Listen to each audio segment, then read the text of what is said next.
네, 시청자 여러분 안녕하십니까? 뉴스나우 시작합니다. 잠실 개표소 시위가 12일째 계속되고 있는 가운데 이곳에 입주해 있는 체육단체들이 경기장 진입을 시도하고 있습니다.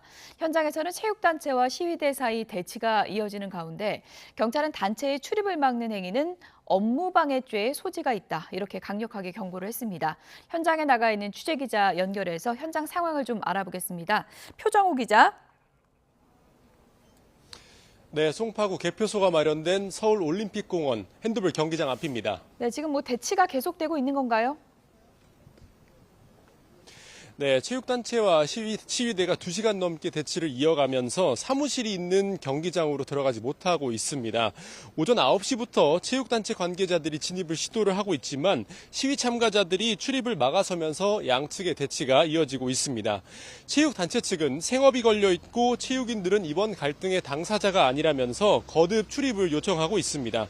반면 시위대는 투표지와 투표함이 경기장 안에 보관되어 있는 만큼 체육단체의 출입을 허용할 수 없고 출입 과정에서 소지품 검색이 불가피하다는 입장입니다. 시위대 일부에서는 체육단체 측과 시위대가 동수로 경기장에 들어가자는 주장도 나왔지만 시위대 내부에서도 의견이 아직 하나로 모아지진 못하고 있습니다. 현장에서는 경찰이 상황을 조율하고 있는 거죠? 네, 그렇습니다. 경찰은 오늘 아침부터 대화경찰 30명가량을 투입해 시위대 측과 체육단체 측에 합의를 끌어내려고 시도하고 있습니다. 하지만 시위대 측은 내부 의견을 하나로 모으지는 못한 채 체육단체의 진입을 계속 막아서는 상황인데요. 경찰은 동시에 시위대를 향해 체육단체 관계자의 건물 출입을 방해할 경우 형법상 업무방해죄가 성립될 수 있다고 여러 차례 경고방송을 하기도 했습니다. 다만 앞서 투표소에서 투표함을 반출할 때와는 다르게 시위대를 해산하는 조치는 아직 하지 않고 있는 상황입니다. 어제 박정보 서울경찰청장은 다중의 위력을 이용한 불법 행위는 죄가 훨씬 무겁다며 아무 생각 없이 동조했다간 나중에 큰 책임을 질 수 있다는 점을 시위 참가자들이 유념하길 바란다고 거듭 강조했습니다.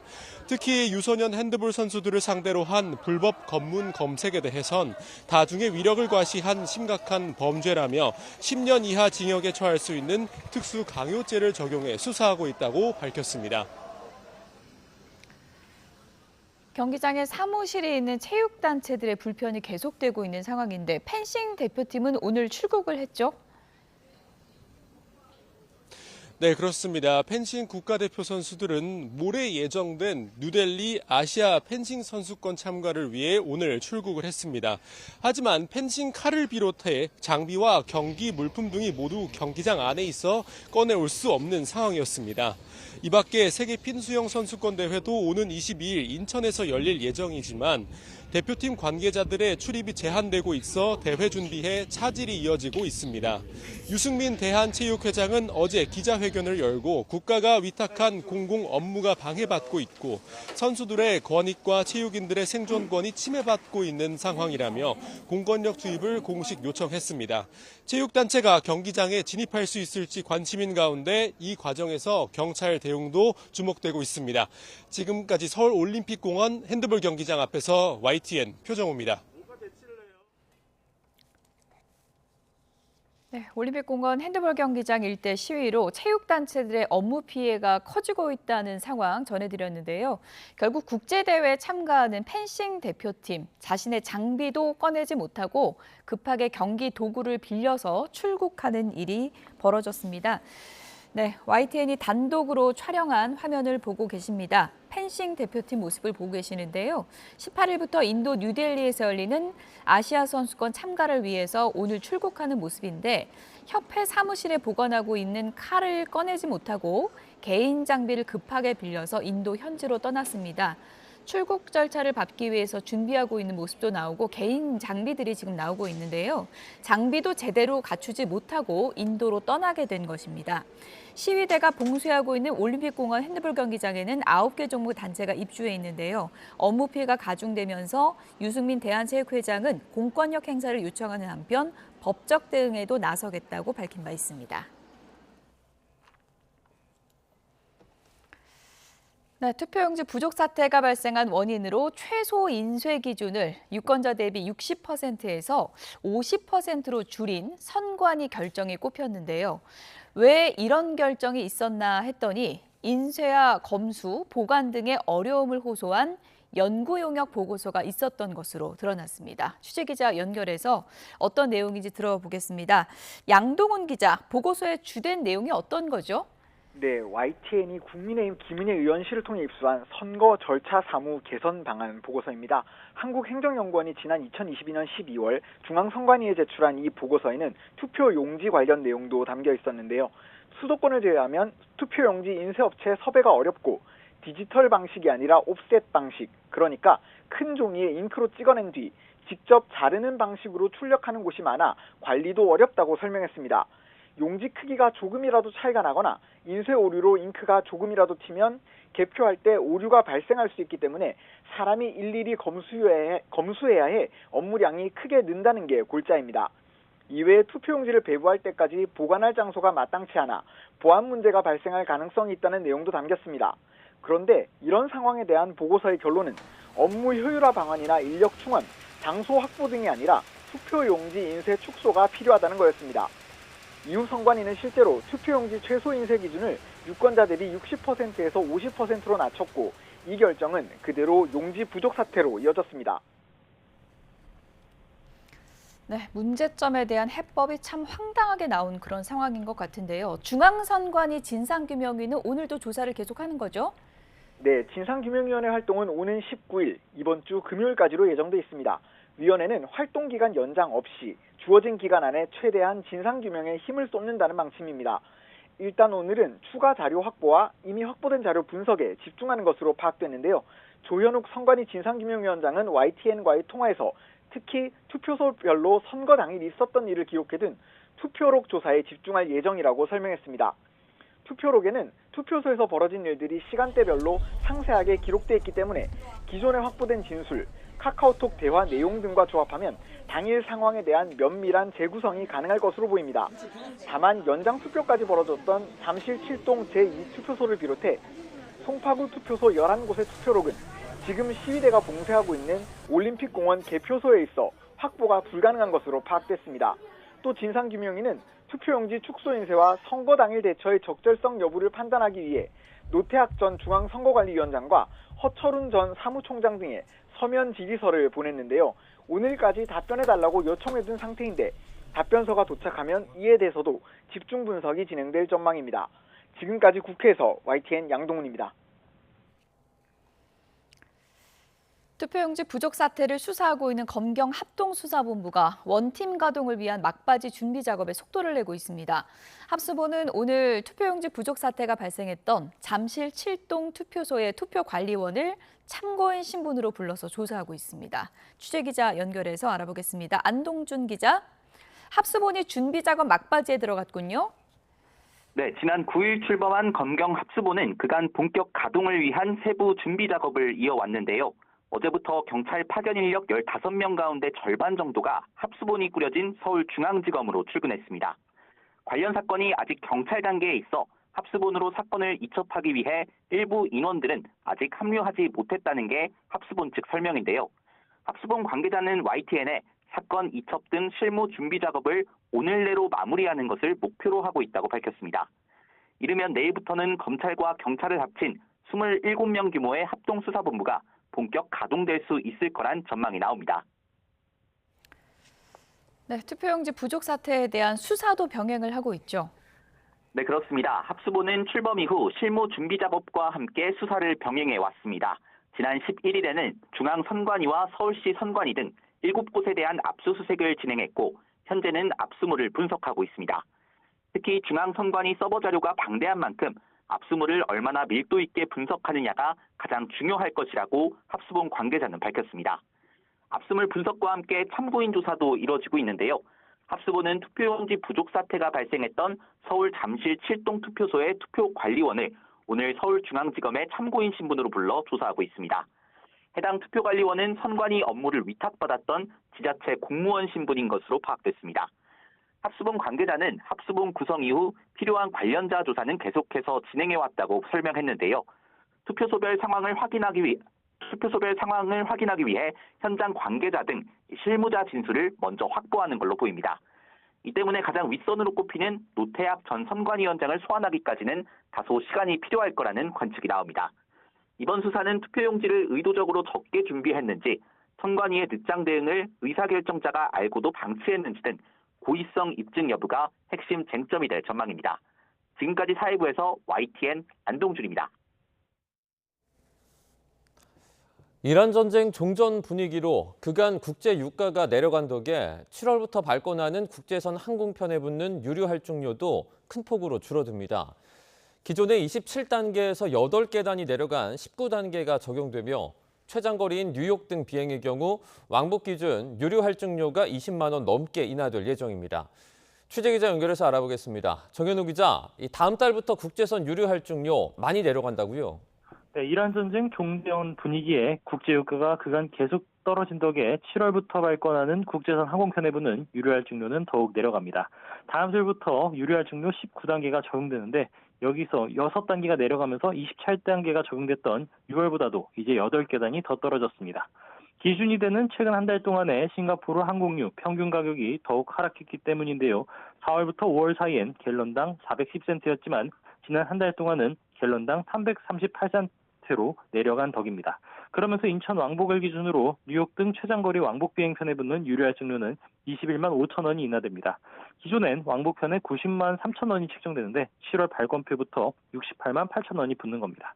일본 후쿠오카처럼 최단거리 왕복 비행도 유류할증료가 기존 12만 3천 원에서 9만 2,800원으로 3만 원가량이 싸집니다. 아시아나와 다른 저비용 항공사들도 비슷하게 인하된 국제선 유류할증료를 공지할 전망인데요. 5월엔 33단계인 최고 단계를 찍기도 했던 국제선 유류할증료가 이처럼 계속 내려가는 상황에 여름 휴가철 해외 장거리 항공편 수요도 점차 회복될 것으로 기대되고 있습니다. 네, 이번에는 우리 수출 물가 소식도 한번 짚어주시죠. 네, 세계적인 AI 투자 확대 흐름에 따라 우리 기업이 생산하는 반도체에 대한 수요가 높은 상황에 수출 물가가 덩달아 올라가고 있습니다. 오늘 한국은행이 발표한 수출입 물가지수 통계를 보면 5월 수출 물가지수는 188.58로 4월보다 0.3%가 올라서 11개월째 상승을 기록했습니다. 특히 반도체를 포함한 컴퓨터, 전자 및 광학기기의 수출 물가 지수가 208.98로 지난 2010년 7월 이후 15년 만에 최고치를 기록하면서 수출 물가를 끌어올렸습니다. 반면 5월 수입 물가 지수는 내려갔습니다. 국제유가 하락 등으로 168.05를 기록했고 4월보다 0.3%가 하락했습니다. 다만 지난해 같은 달과 비교하면 여전히 24.8%가 높은 수준입니다. 한국은행은 이란 전쟁 직후로 물가가 크게 올랐던 영향이 아직 해소되지 않은 것으로 보인다고 설명했습니다. 지금까지 경제부에서 전해드렸습니다. 미국과 이란 간 종전 합의로 코스피가 8,700선에 올라 등락을 거듭하고 있습니다. 외국인은 사흘째 순매수를 하고 있고 개인은 차익 실현에 나서고 있는데요.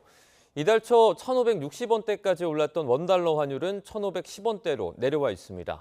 현장에 나가 있는 취재기자와 함께 금융시장 상황 알아보도록 하겠습니다. 류한호 기자, 이 코스피가 8,700선에 복귀를 했는데 현재 상황은 좀 어떻습니까? 현재는 8,600선에 내려와 있습니다. 오늘 코스피는 1.76% 오른 8,696.55로 출발했습니다. 곧장 8,700선에 올라섰고 이후 8,700과 8,600선을 오르내리고 있습니다. 뉴욕 증시에서 나스닥과 반도체 지수 급등으로 삼성전자와 SK하이닉스는 상승세를 띠고 있습니다. 이뿐만 아니라 SK스퀘어와 삼성전기 등 시가총액 상위 종목 대부분 상승 중입니다. 외국인은 이틀 연속 조단위 순매수를 했는데 오늘도 사흘째 순매수를 하고 있습니다. 외국인과 기관이 순매수인 반면 개인은 순매도인데 차익 실현에 나선 것으로 보입니다. 시장에선 조만간 직전 정고점 8,900선을 넘어 9,000피에 도달할 수 있을 것이란 기대감이 번지고 있습니다. 다만 오는 18일 새벽 발표될 미국 FOMC 연방공개시장위원회의 기준금리 발표가 변수가 될 것으로 보입니다. 이달 미국 기준금리는 동결이 유력시되지만 케빈 워시 신임 의장이 하반기 통화정책 방향에 대해 매파적 발언을 할 경우 국내외 증시엔 악재가 될 수 있기 때문입니다. 코스닥은 오늘 0.48% 오른 1039로 출발했지만 하락세로 전환했습니다. 외국인과 기관은 순매도를 하고 있고 개인 홀로 순매수를 하고 있습니다. 네, 류한홍 기자, 원달러 환율은 어떤 상황이죠? 현재 원달러 환율은 1,510원대 초반에서 움직이고 있습니다. 오늘 서울 외환 시장에서 원달러 환율은 2.5원 오른 1,513.6원으로 출발했습니다. 미국 이란 종전 합의와 호르무즈 해협 개방 소식에 달러화가 약세로 돌아섰고 국제유가가 하락하면서 이달 초 1,560원대까지 갔던 원달러 환율이 1,510원대로 내려왔습니다. 하지만 1,500원 아래로는 쉽게 내려가지 못하고 있습니다. 원달러 환율은 지난달 15일 이후 20거래일 연속 주간거래 종가 기준으로 1,500원대를 기록 중입니다. 국제유가는 이란 전쟁 개전 초기였던 3월 10일 이후 3개월 만에 가장 낮은 수준으로 내려왔습니다. 브렌트유 선물 종가는 배럴당 83.2달러로 전날보다 4.9%, WTI 미국 서부 텍사스산 원유 선물 종가는 배럴당 80.75달러로 전날보다 4.8% 각각 하락했습니다. 두바이유 현물 종가도 배럴당 83.18달러로 전날보다 6.09% 내렸습니다. 지금까지 외환거래 현장에서 YTN 유환홍입니다. 트럼프 미국 대통령은 이란과의 종전 양해각서에 서명했다며 서명식이 열리는 오는 19일 이후 호르무즈 해협이 완전히 개방될 거라고 밝혔습니다. 해협 통행료는 부과되지 않을 것이라고 했지만 여전히 해결되지 않은 상황이어서 추가 협상 최대 쟁점이 될 것으로 전망됩니다. 워싱턴에서 신윤정 특파원입니다. 트럼프 미 대통령은 주요 7개국 정상회의를 계기로 열린 마크롱 프랑스 대통령과 회담에서 이란과의 종전 양해각서에 이미 서명했다고 밝혔습니다. 그러면서 호르무즈 해협에서 유조선들이 빠져나오기 시작했다며 서명식이 열리는 오는 19일 해협은 완전히 개방될 거라고 말했습니다. I'm very happy to say it's signed, the deal's all signed, and the strait is already partially opened. 트럼프 대통령은 이번 합의에서 해협을 개방하고 통행료 없이 운영하기로 했다면서 통행료 부과는 이루어지지 않을 거라고 강조했습니다. Because we have an agreement where it's going to be open, and it's toll-free. We had a little argument on that. It's toll-free. 제이디 벤스 미 부통령은 해협 통행료 문제가 여전히 해결되지 않은 상태라는 점을 시사했습니다. 방송 인터뷰에서 호르무즈 해협이 장기적으로 통행료 부과 없이 개방되길 바란다며 향후 기술적 협상에서 풀어나갈 거라고 말했습니다. 트럼프 대통령은 이번 종전 합의에서 가장 중요한 건 이란이 핵무기를 갖지 못하게 되는 거라며 이란도 이에 동의했다고 말했습니다. 전자서명까지 마친 합의문이 공개되지 않으며 혼선이 커지고 있는 상황에서 트럼프 대통령은 19일 서명식 이후 공개될 거라고 말했습니다. This is a very powerful document, and I want it to be released. So probably pretty soon. I would say sometime after Friday. 동맹국으로부터 어떤 지원을 원하느냐는 질문은 큰 도움이 필요하진 않을 것 같다면서도 몇몇 국가에서 함정 한두 척을 해협에 배치하는 건 나쁘지 않은 생각이라고 덧붙였습니다. 미 고위 당국자는 호르무즈 해협이 2주 안에 정상화되긴 어려울 거라며 19일 완전 재개방될 거란 트럼프 대통령의 발언과는 다른 전망을 내놨습니다. 워싱턴에서 YTN 신윤정입니다. 미국과 이란이 종전 양해각서에 서명하며 호르무즈 해협이 60일간 임시 개방됐지만 통행료를 둘러싼 해석 차이로 벌써 균열이 일고 있습니다.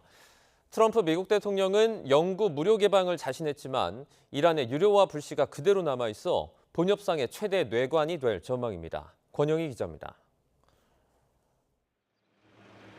트럼프 미국 대통령은 호르무즈 통행료는 없을 것이라며 영구적인 무료 개방을 기정사실화했습니다.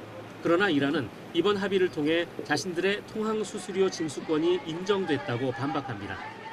양해각서 효력이 유지되는 60일이 지나면 언제든 통행료를 부과할 수 있다는 겁니다.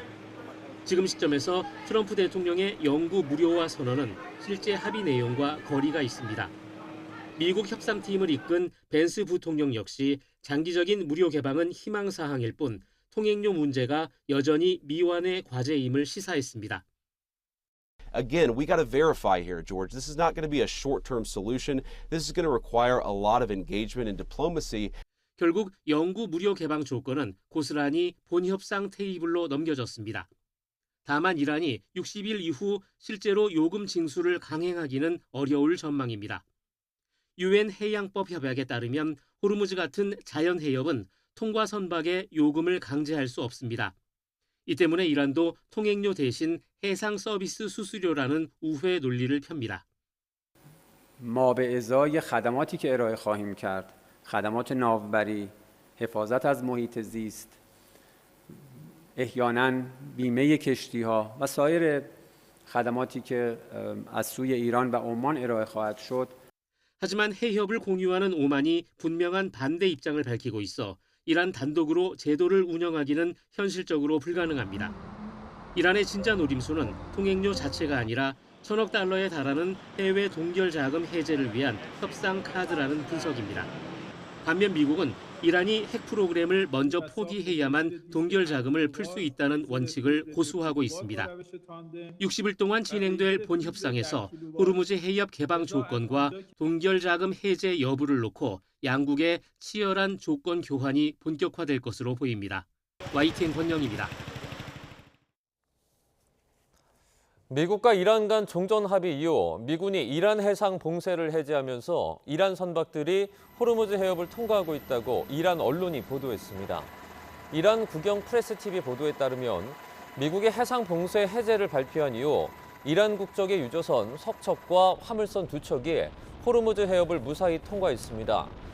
이란 반관영 파르스 통신 역시 이와 유사한 선박들의 움직임을 전하며 이란 항구를 향해 이동 중인 초대형 원유 운반선의 항행 소식도 함께 전했습니다. 미국 정부가 유가 안정을 위해 시장에 막대한 기름을 쏟아부으면서 미국의 전략 비축유 재고가 결국 43년 만에 최저치로 곤두박질 쳤습니다. 미국 에너지부 발표에 따르면 이번 주 전략 비축유 재고는 3억 4,030만 배럴로 이란 전쟁 발발 이후 불과 석 달 만에 7천만 배럴 넘게 증발했습니다.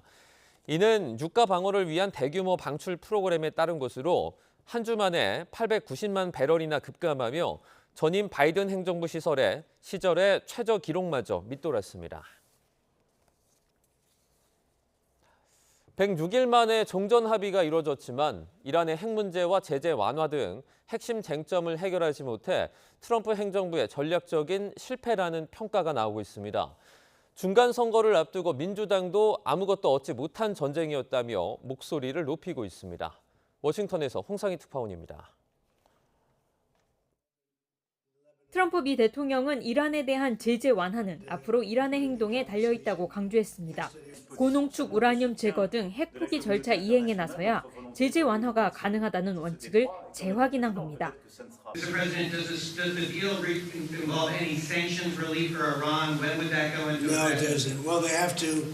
It's really a behavioral thing. If they do what they're supposed to do, that starts taking effect. 제이디 벤스 미 부통령도 종전 양해각서에 서명했지만 이란에 돈을 주지는 않았다고 말했습니다. Iran doesn't get a dime of money unless they perform their obligations. And the money that we're talking about is fundamentally sanctions relief. We're not giving them American money. 전문가들은 이란 핵 문제와 제재 완화 등 핵심 쟁점을 해결하지 못한 채 종전 양해각서 합의가 이루어졌다며 앞으로의 후속 협상이 종전 합의 성패를 가르게 될 것으로 보고 있습니다. 목표로 했던 정권 교체도 달성하지 못했고 이란 내 강경파 입지를 더 강하게 했다며 트럼프 행정부의 전략적 실패라는 지적까지 나옵니다. 오히려 이란이 이번 전쟁을 통해 호르무즈 해협 봉쇄의 파급력을 입증했다며 앞으로도 강력한 무기로 사용할 거라는 전망이 나오고 있습니다.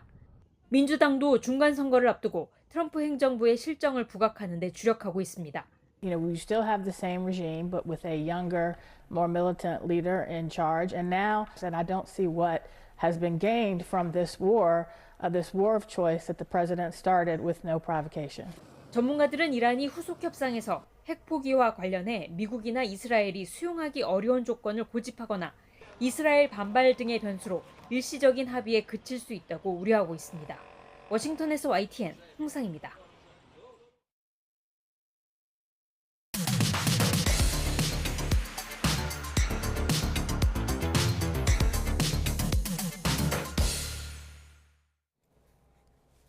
네, 각이 살아있는 시사평론 시사정각 시작하겠습니다. 오늘은 김상일 정치평론가 그리고 김병민 전 서울시 정무부시장 두 분을 모셨습니다. 어서 오세요. 안녕하십니까. 안녕하세요. 네, 먼저 국민의힘 얘기부터 해보겠습니다. 서울, 경기, 인천, 울산 등 6개 지역에 대해서 선거 소청을 제기하기로 의결을 했습니다. 어제 긴급 최고위를 열어서 급히 결정한 거거든요. 네네. 의총도 없이. 네. 어떤 배경이라고 보세요? 많은 사람들이 다 이미 알고 있는 것을 본인들만 아니라고 손바닥으로 하늘을 가리는 행위라고 보는데요. 당연히 장동혁 대표의 그 정치적 생명 연장, 연명 치료를 위한 연명 치료의 도구로 기술로 사용하고 있는 거 아닌가 이런 생각이 들고요. 이런 식으로 하면은요, 2030의 진정성, 순수성 이런 게 모든 게 오염이 될 것이다. 정치적인 오염을 통해 가지고 그들의 진정성이 사라질 것이다. 이런 우려가 되고요. 장동혁 대표가 지금 하고 있는 것은 본인이 지금 위기 상황이기 때문에 제대로 정상적으로 사고를 할 수 없는 상황이라는 거를 누군가 얘기해 주든지 본인이 거울을 보고 본인한테 한번 얘기해 봐서 고개가 끄덕여지는지 한번 시험해 봤으면 좋겠다 이런 생각마저 듭니다. 네, 치열했던 지방선거를 치르고 스튜디오로 돌아온 김병민 전 서울시 정무부시장 오늘 함께 했는데요. 이 얘기 나왔을 때 지금 6곳에 서울이 들어가잖아요. 어떻게 이긴 서울인데 서울시 입장에서는 그런 얘기 나왔을 것 같거든요. 어떻게 반응이 나오고 있습니까? 일단 오후 5시 반에 긴급 최고위를 연다는 것 자체가 매우 이례적이죠. 한 오후 5시 정도 되니까 기자분들 연락이 오더라고요. 긴급 최고위를 하는데 재선거에 대한 이 소청 의결을 할 것 같다. 기간으로 보면 17일까지, 그러니까 선거가 6월 3일에 선거가 있었고 2주 정도 되는 기간 동안 소청을 해야 되기 때문에 긴급 그 최고위를 열었다는 해석인데요. 날짜가 안 남았으니까 얼마 안 남았으니까. 그런데 오늘이 16일 아닙니까? 지금 이 시간에도 얼마든지 의원들과 당내 구성원들이 총의를 모으려면 오늘 자정까지도 충분히 차고도 남은 시간이 있는 거죠. 그리고 적어도 서울의 핵심 당사자인 서울시장에게 물어볼 수 있는 사안인데 그런 내용들을 다 차치한 채로 최고위가 일방적인 결정을 내려버립니다. 그러니까 두 가지로 해석할 수 있을 텐데 한 가지는 조금 전에 평론가님 말씀 주셨던 해석이 있을 거고요. 한 가지는 당내 구성원들이 총의를 모으는 과정을 거쳤다면 전면 재선거를 가자는 주장으로 의결이 가능했을까? 당내 구성원들 특히 원내에서도 이런 목소리 힘을 싣는 분들이 많지는 않은 거로 알고 있습니다. 지금 국민의힘이 제2야당으로 가야 될 길은 광장에서 터져나오고 있는 분출된 시민들의 목소리가 있어요. 선관위가 너무나 잘못했다. 그리고 이 문제를 반드시 바로잡아야 된다. 그걸 위해서 해야 되는 제도권 내 역할들이 있는데 그 제도권 내의 역할들을 방기한 채로 지금 오히려 상황을 더 혼란스럽게 만드는 일에 제2야당의 대표가 앞장서게 된 것이거든요. 그래서 이 당내 구성원들의 총의를 모으지 않고 일방적으로 진행하는 절차적 문제에 대해서 아마 강한 질타가 쏟아지지 않을까 생각합니다. 그 내용은 좀 확인을 해보셨습니까? 그러니까 서울시 같은 경우 보면은 문제가 되는 그 지역만 소청을 한 거예요? 아니면 서울시 전체를 지금 다시 하자는 거예요? 서울시에 대한 전체로 지금 얘기가 나오고 있는데 이 또한 굉장히 답답한 게요. 지금 정정식 원내대표가 하고 있는 얘기는 전면 재선거 주장이 아니다. 투표용지 부족 사태로 인해서 선거에 영향을 미친 부분을 따져보기 위한 소청이 진행되는 것이라고 얘기를 합니다. 근데 장동혁 대표는 뭐라고 하고 있죠? SNS에 전면 재선거 주장을 하고 있는 거잖아요. 그러니까 당내에서도 의견들이 엇갈리고 있는 상황들을 가지고 일방적인 최고위 의결을 했다는 것 자체가 당의 혼란스러운 상황을 그대로 보여주고 있다고 얘기할 수 있는 것이겠죠. 네. 이런 상황이 되다 보니까 오세훈 서울시장도 오늘 오전에 입장을 냈습니다. 함께 보시죠. 네, 장동혁 대표에 대해서 이런 메시지를 냈습니다. 온 당을 소모적인 재선거 주장으로 몰아가고 있다라고 비판을 했고요. 국민은 똑똑히 알고 있다. 진실규명을 위한 투쟁인지 아니면 자신의 흔들리는 정치적 입지를 지키기 위한 정략적 구호인지 알고 있다. 이런 입장이고요. 민주주의를 바로 세우겠다며 거리로 나온 2030 청년들의 순수한 열망이 특정 정치인의 정치적 생존을 위한 연료로 소비돼선 안 된다는 입장을 분명히 했습니다. 그리고 청년들은 누군가의 정치적 방패가 되기 위해서 광장에 나온 것이 아니다라는 입장을 밝혔습니다. 오세훈 서울시장 흠집 내려는 거 아니냐 이런 얘기가 당 안팎에서 제기가 되자 장동혁 대표도 입장을 냈습니다. 그런 의견은 매우 유감스럽게 생각한다면서 매일 올림픽공원에 가고 있다. 생각해보니 서울시장은 선거 소청 안 하는 게 좋을 것 같아서 저희가 뺐습니다. 이렇게 만약에 한다면 그분들 앞에 우리가 뭐가 되느냐 이렇게 반문을 했습니다. 장동혁 대표는 오늘도 올림픽공원으로 가고 있다 이런 입장을 SNS에 올리기도 했는데 우리가 이겼다고 서울시 빼면 그건 공정성에 저해되는 게 아니냐 이런 입장이거든요.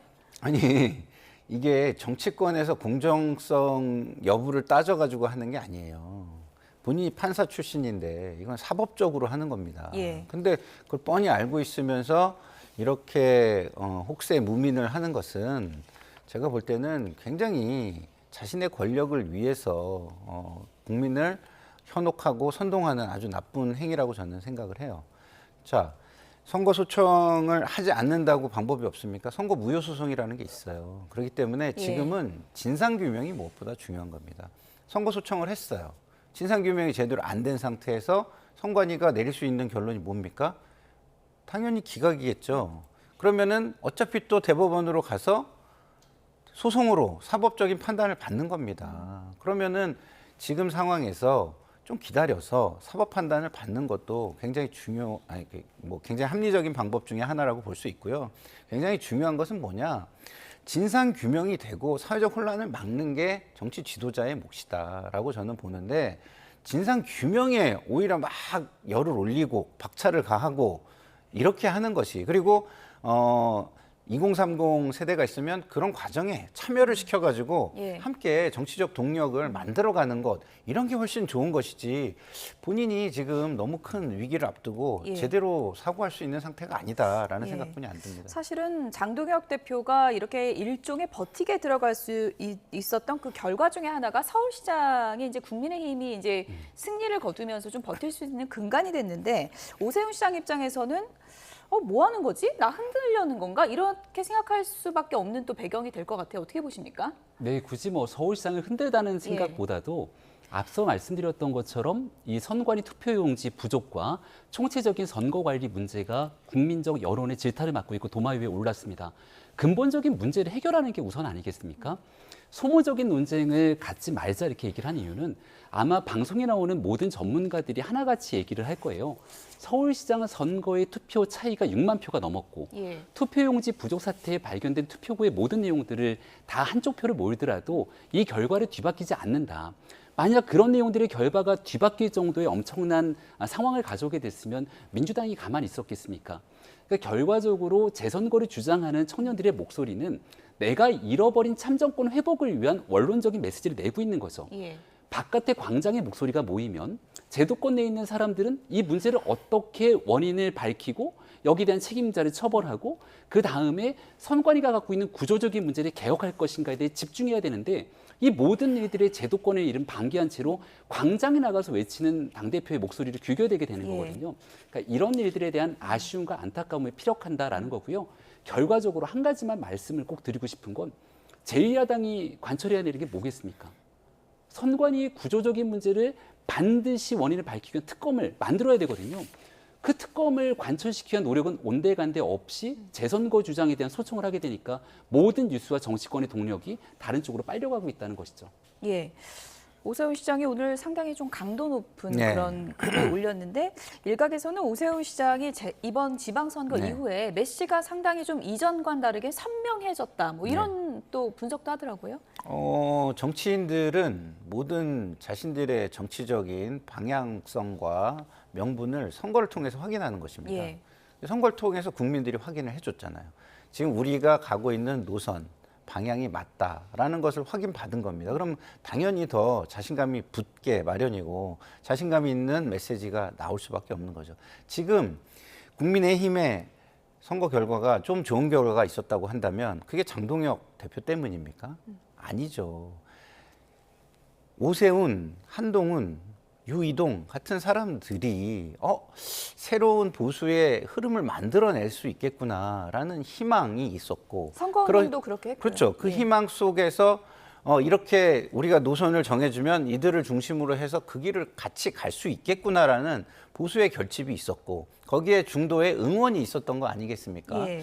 그런 것들을 만약에 장동혁 대표가 나 때문이야 이러면은 이 결집하고 응원했던 사람들은 어떻게 되겠습니까? 다시 등을 돌리는 상황이 되겠죠. 그런 것을 알고 있는 모든 사람들이 지금 장동혁 대표에게 지금 틀려 맞지 않아 이런 방향으로 얘기하는 건 본인만을 위한 거야 라고 예. 계속 얘기를 하고 있는 겁니다.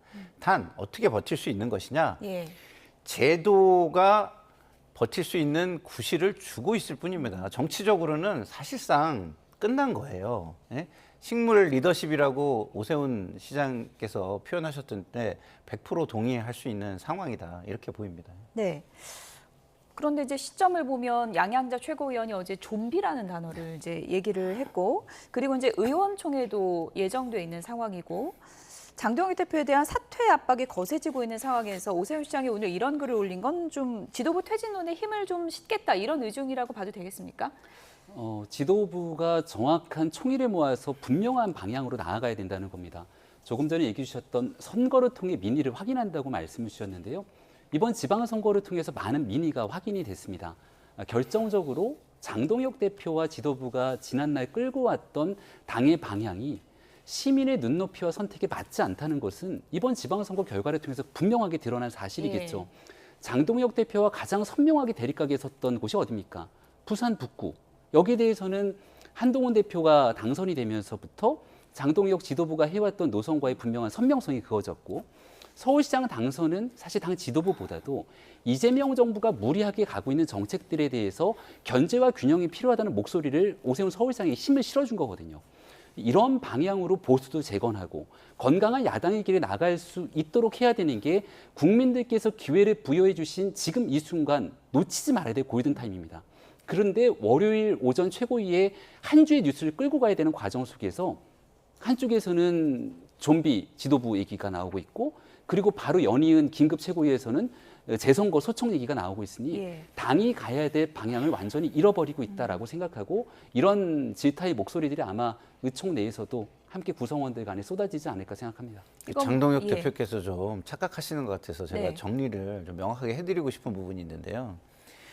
장동혁 대표에 대한 심판, 친윤, 과거에 대한 심판은요, 12대 4라는 숫자가 한 겁니다. 12대 4라는. 그러면 4의 내용은 뭐냐? 노선의 그 방향을 정해주는 것이 하나가 있었고, 그 다음에 현 어쨌든 정부에 대해서 미래 권력에 대해서 절제를 아는 권력이 되라는 경고가 있었던 겁니다. 이렇게 나누어서 정리를 할 수 있는 것이니까 장동혁 대표께서 좀 참고하셨으면 좋겠습니다. 네, 장동혁 대표 행보에 대해서 당 내에서도 비판이 쏟아지고 있습니다. 어떤 내용들이 나오고 있는지 잠시 들어보시죠. 제 개인적인 추측입니다만 결과론적으로 오세훈 서울시장을 겨냥한 거라고 저는 생각합니다. 네, 당대표께서 오세훈 서울시장을 겨냥했고 결과적으로는 서울시장이 정의롭지 못하다라는 그런 점들의 생채기를 내기 위해서 하신 거 아닌가 이렇게 이해할 수밖에 없을 것 같습니다. 네. 본인 선거였으면 재선거 하자고 했겠어요. 장동혁 대표는 그동안 본인의 이익을 위해서 당을 어렵게 만들었던 비판을 제일 많이 받아온 사람이에요. 예. 그러면 그 패배에 책임을 지는 게 우선이고, 장동혁 지도부가 물러나면 이 선거제도 개혁을 정말 원활하게 국민이 필요하는 눈높이에서 맞춰서 진행할 수 있는데, 장동혁 지도부가 지금 주장하는 것들은 오히려 제도 개혁과 혁신 이런 것들을 방해하고 있다고 저는 보는 거예요. 네, 재선거 주장은 오세훈 서울시장을 겨냥한 것이다. 김용태 의원은 이렇게 주장을 하기도 했는데, 이건 뭐 제 개인적인 그런 의심이긴 한데, 혹시나 오세훈 시장이 선거 때 장동혁 거리두기 전략을 펼친 것에 대한 뭐 앙금일까요? 어떻게 보십니까? 이렇게 개인적인 사감을 가지고 정치하실 분은 예. 아니라고 생각을 합니다. 다만 본인이 생각하고 있는 방향이 국민들의 전체적인 눈높이와 맞지 않다라고 판단이 된다면 겸허하게 인정하고 또 책임을 지고 여기에 대한 방향을 겸허하게 수정할 줄 아는 게 어느 정도 책임지는 리더십의 모습이 아닐까 생각을 합니다. 근데 장동혁 대표의 현재 상황의 모습을 보면 지나간 일들에 대한 잘못을 인정하는 모습을 잘 보기가 어려운 것 같아요. 예. 그러니까 드러나 있는 모든 상황들을 가지고 나는 책임이 없고 이 상황들을 꿰어 맞추기식 해석을 하다 보니까 결과적으로 저런 비판에 직면하는 것이 아닌가 생각을 합니다. 그래서 장동혁 대표에게 남은 시간이 그렇게 많지가 않거든요. 만약에 지도부의 직을 그대로 만약 변화 없이 가져간다 하더라도 내년 여름이면은 그 직을 내려놓게 돼 있어요. 그리고 나서 장동혁 대표의 미래에 대해서는 사실 뚜렷하게 남은 게 없다는 것이 중론일 거라고 봅니다. 남은 기간 동안 장동혁 대표가 정치에 대한 진정성을 가지고 좀 가고 싶다면 어디서부터 무엇이 잘못됐는지에 대한 진정한 반성이 좀 있어야 되거든요. 지금 이 순간 지방선거 잘못에 대한 백서를 비롯해서 해야 되는 일들은 다 방기한 채 엉뚱한 일에 너무 힘을 빼다 보면 이런 여러 가지 해석들이 난무할 수밖에 없다고 생각합니다. 내년 여름이면 많이 남은 것 같은데 그때까지 좀 지속될지는 좀 봐야 될 것 같고요. 장동혁 대표가 이제 글을 올린 게 올림픽 공원으로 간다. 지금 경찰과 좀 대치하고 있는 상황이 우리 핸드볼 대표팀은 장비도 제대로 못 갖추고 출국하는 모습을 저희가 앞서도 보여드렸는데 지금 올림픽 공원으로 모여달라 지지자들에게 이렇게 호소하고 있거든요. 이런 현상이 지속되는 부분에 대해서는 어떻게 보십니까? 그러니까 본인이 살자고 계속 선동을 하는 것이고요. 그러면은 민주의 상징, 그다음에 참정권을 회복하고 민주주의 원칙을 되살리는 상징적인 장소 잠실은 부정선거의 상징으로 변모하게 됩니다. 누가 그것을 원하겠습니까? 2030이 원하겠습니까? 잠실 시민들이 원하겠습니까? 누구도 원하지 않고 부정선거론자와 부정선거론자의 힘으로 당직을 당대표직을 지키려는 장동혁 많이 이득을 보는 상황이 될 것입니다. 지금 현장 그림이 나가고 있는 건가요? 예, 지금 올림픽공원 상황이라고 합니다. 현장 화면 지금 보고 계신데요. 장동혁 대표가 지금 올림픽공원 도착해서 지금 있는 거 김민수 최고위원 모습도 지금 보이는 것 같고요. 근데 저기에서 뭘 할 수 있겠어요? 경찰이 무슨 불법을 저지르고 있습니까? 그 사람이 다른 사람, 타인의 기본적 권한을 침해하는 거를 막겠다고 간 것입니다. 그런 행위를 막겠다고 간 거예요. 그게 지금 판사 출신이 그러면은 거기에 다른 사람의 권리를 침해하라. 그거를 지원하기 위해서 저 자리를 간다는 얘기입니까? 말도 안 되는 얘기죠. 그리고 경찰의 행위가 과도하지 않은 한 저런 행위는 제가 볼 때는 정말 공당으로서는 할 수 없는 행위다 이런 생각이 들고요. 그리고 공권력이 자신감을 가지고 본인들이 당당하다면 본인들이 지켜야 될 시민들의 권리를 당당하게 지켜주는 것이 중요하다라는 말씀을 드리고 싶습니다.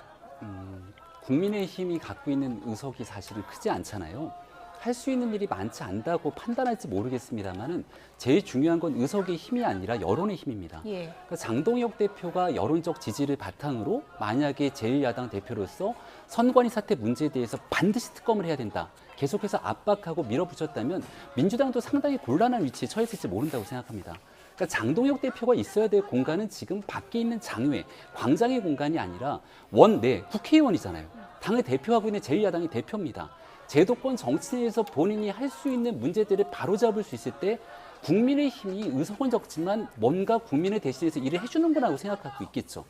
장동혁 대표가 아니더라도 광장의 목소리를 수렴하고 또 저 자리에 있을 수 있는 사람들은 누구에게나 가능할 텐데 지금 본인 스스로 제1야당 대표가 서 있어야 될 자리가 어디인지를 혼란스럽게 만들고 있는 한 단면을 저 장면을 통해서 우리는 알 수 있다고 생각합니다. 대표직을 지키기 위한 행보다 이런 비판이 각 안팎에서 나오고 있는데 이번 주 국민의힘 의원총회에서 어떤 의견들이 모일지 좀 지켜보도록 하겠습니다. 민주당도 마찬가지로 대표의 행보에 시선이 쏠리고 있습니다. 정청래 민주당 대표가 이재명 대통령과의 거리를 좁히기 위해서 안간힘을 쓰고 있는 그런 상황입니다. 관련 영상 보시죠.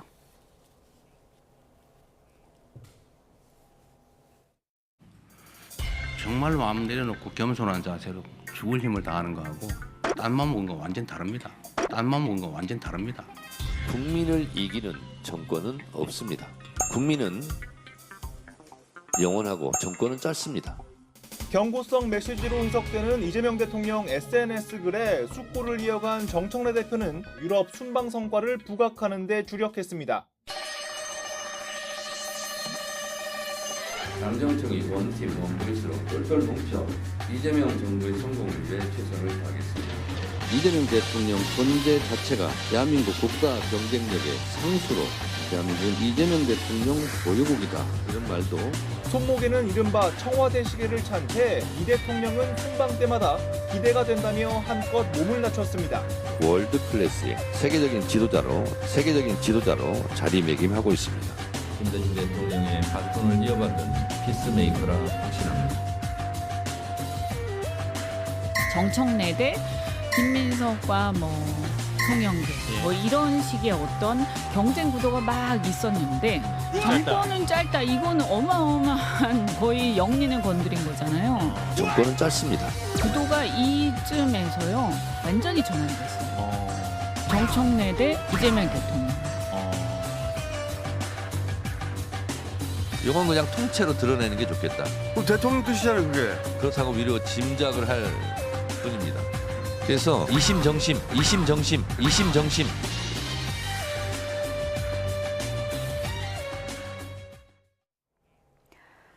네. 거리 좁히기에 안간힘을 쓰고 있는 정청래 대표의 최근 발언들을 저희가 좀 영상을 통해서 모아봤습니다. 이재명 대통령은 월드클래스다. 그리고 피스메이커다. 온갖 미사 여구를 다 쓰고 있는데 거리가 좀 좁혀질까요? 말과 행동이 일치하는 것을 보여줘야 거리가 좁혀지겠죠. 사실은 그 이전에도 말은 저런 식으로 했어요. 근데 이제 행동이 대통령의 국정 어젠다를 중심에 두는 게 아니라 당과 본인 당신의 어젠다를 자꾸 세팅하려고 하는 그런 모습이었기 때문에 그러면 이렇게 정권 초에 대통령을 이렇게 가려도 돼, 당이? 대통령은 국정을 성공시키고 그 힘으로 다음 정권 재창출을 하려고 하고 특별하게 잘못한 게 없다면 당은 쓴소리를 하는 게 아니라 뒷받침을 하는데 집중을 해서 대통령이 잘 보이게 해주는 게 역할 아니겠습니까? 물론 잘못하고 있는데까지 그렇게까지 하는 거는 용비어천가이자 너무 심한 아부가 되겠지만 잘하고 있는 상황에서는 그렇게 해주는 게 맞는 것입니다. 대통령의 지지율이 역주행을 하고 있었어요. 계속해서. 근데 지금 지방선거로 인해서 그마저 지금 꺾이고 있습니다.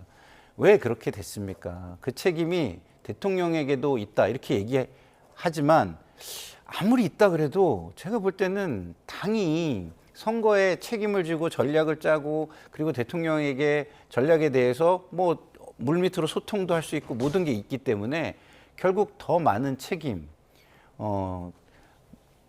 거의 모든 책임 이거는 당에서 질 수밖에 없는 것입니다. 그렇기 때문에 앞으로는 어떤 대통령이 하고자 하는 국정 어젠다를 중심으로 그것들이 실용적으로 그리고 국민들에게 체감적으로 이어지는 것을 당이 어떻게 뒷받침하는지 이런 모습을 보여주는 행위가 뒤따라야지만 저런 말들이 진정성이 있다. 내지는 대통령과 그러면 잘 할 수 있게 보조를 맞춰 나갈 수 있겠다라는 믿음을 줄 수 있게 될 것이다 이런 생각이 듭니다. 간략하게요. 평론가님이 보시기에 그냥 선거에 져서 그런 거예요? 아니면은 결정적인 실수가 있었습니까? 좀 아까 이현주 의원이 얘기했잖아요. 정권은 짧다. 그 말. 그 말이 루비콘강 건넌 겁니까 지금? 그렇죠. 그 말을 들었을 때의 민주당의 당원들은 굉장히 좀 충격을 받았을 거예요. 이게 무슨 소리지? 우리가 정권을 가지고 있는데 갑자기 정권이 짧다 그래? 이게 무슨 얘기지? 라는 생각이 들 거 아니에요. 그거에 대한 적절한 답을 아직까지 주고 있지 못하다라는 생각이 듭니다. 어떻게 좀 만회가 안 되는 걸까요? 어떻게 보십니까? 만회를 하기 위한 발언들을 쏟아내고 있는데 달콤한 말이지만 그 안에 뼈가 있다는 것처럼 구밀복검이라는 사자성어가 좀 떠오르더라고요.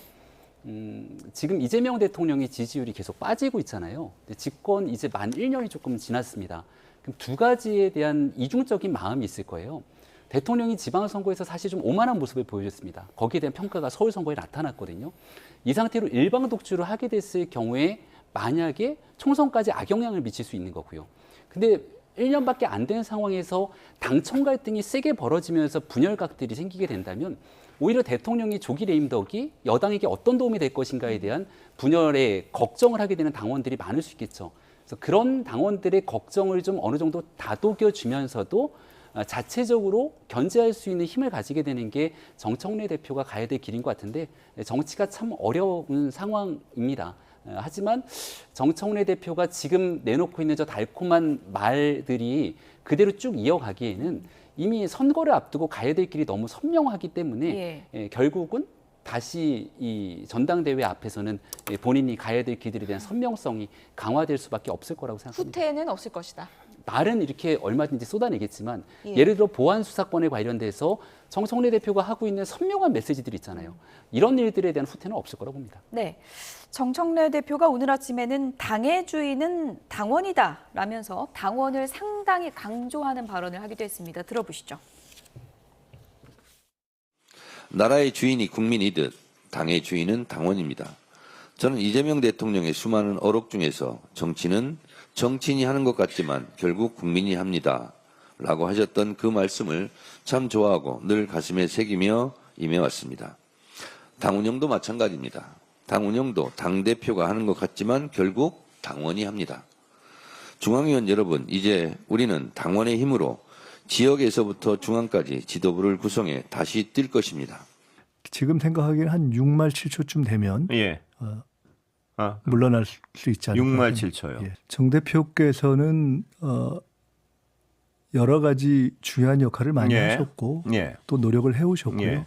국정 지지율을 가지고 여당이 선거를 해서 또 그 결과를 만든 후에 다시 정부가 국정할 수 있도록 토스하고 뭐 이런 거 아니겠습니까? 정부 여당 모두가 성찰해야 될 정도의 만족스럽지 않은 또 승리라고 하기 어려운 그런 결과가 나왔기 때문에 그 부분에 대한 성찰 속에서 평가가 이루어질 거라고 생각합니다.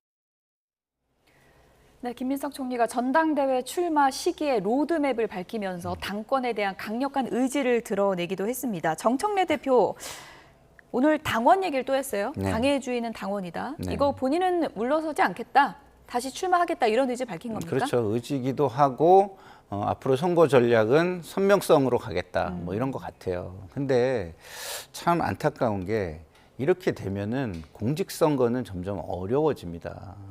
윤석열의 12.3 불법 개헌과 내란이 있었고 대통령 국정 지지율이 60%가 넘는 상황에서 이루어진 선거였어요. 그런데 거기서 경고등을 줬습니다. 미래 권력, 현재 권력에 대한 경고등을 국민이 켜줬습니다. 그런데 그거를 무시하고 그 방향으로 계속 가겠다라고 한다면 다음 총선이 어떻게 되겠습니까? 그리고 하나 말씀드리고 싶은 거는 당의 주인은 당원입니다만 정당이라는 것은요, 헌법적 기구의 성격을 가지고 있습니다. 민주주의의 어떤 발전에 기여를 하고 공직에 추천을 하고 공직으로서 권력에 영향을 주는 기능을 해요. 그렇기 때문에 어떻게 합니까? 국가에서 세금으로 사실상 당비보다 훨씬 큰 규모의 돈을 운영비로 주고 있습니다. 그럼 이게 그냥 무조건 사적인 결사체라고 할 수 있나요? 그렇지 않습니다.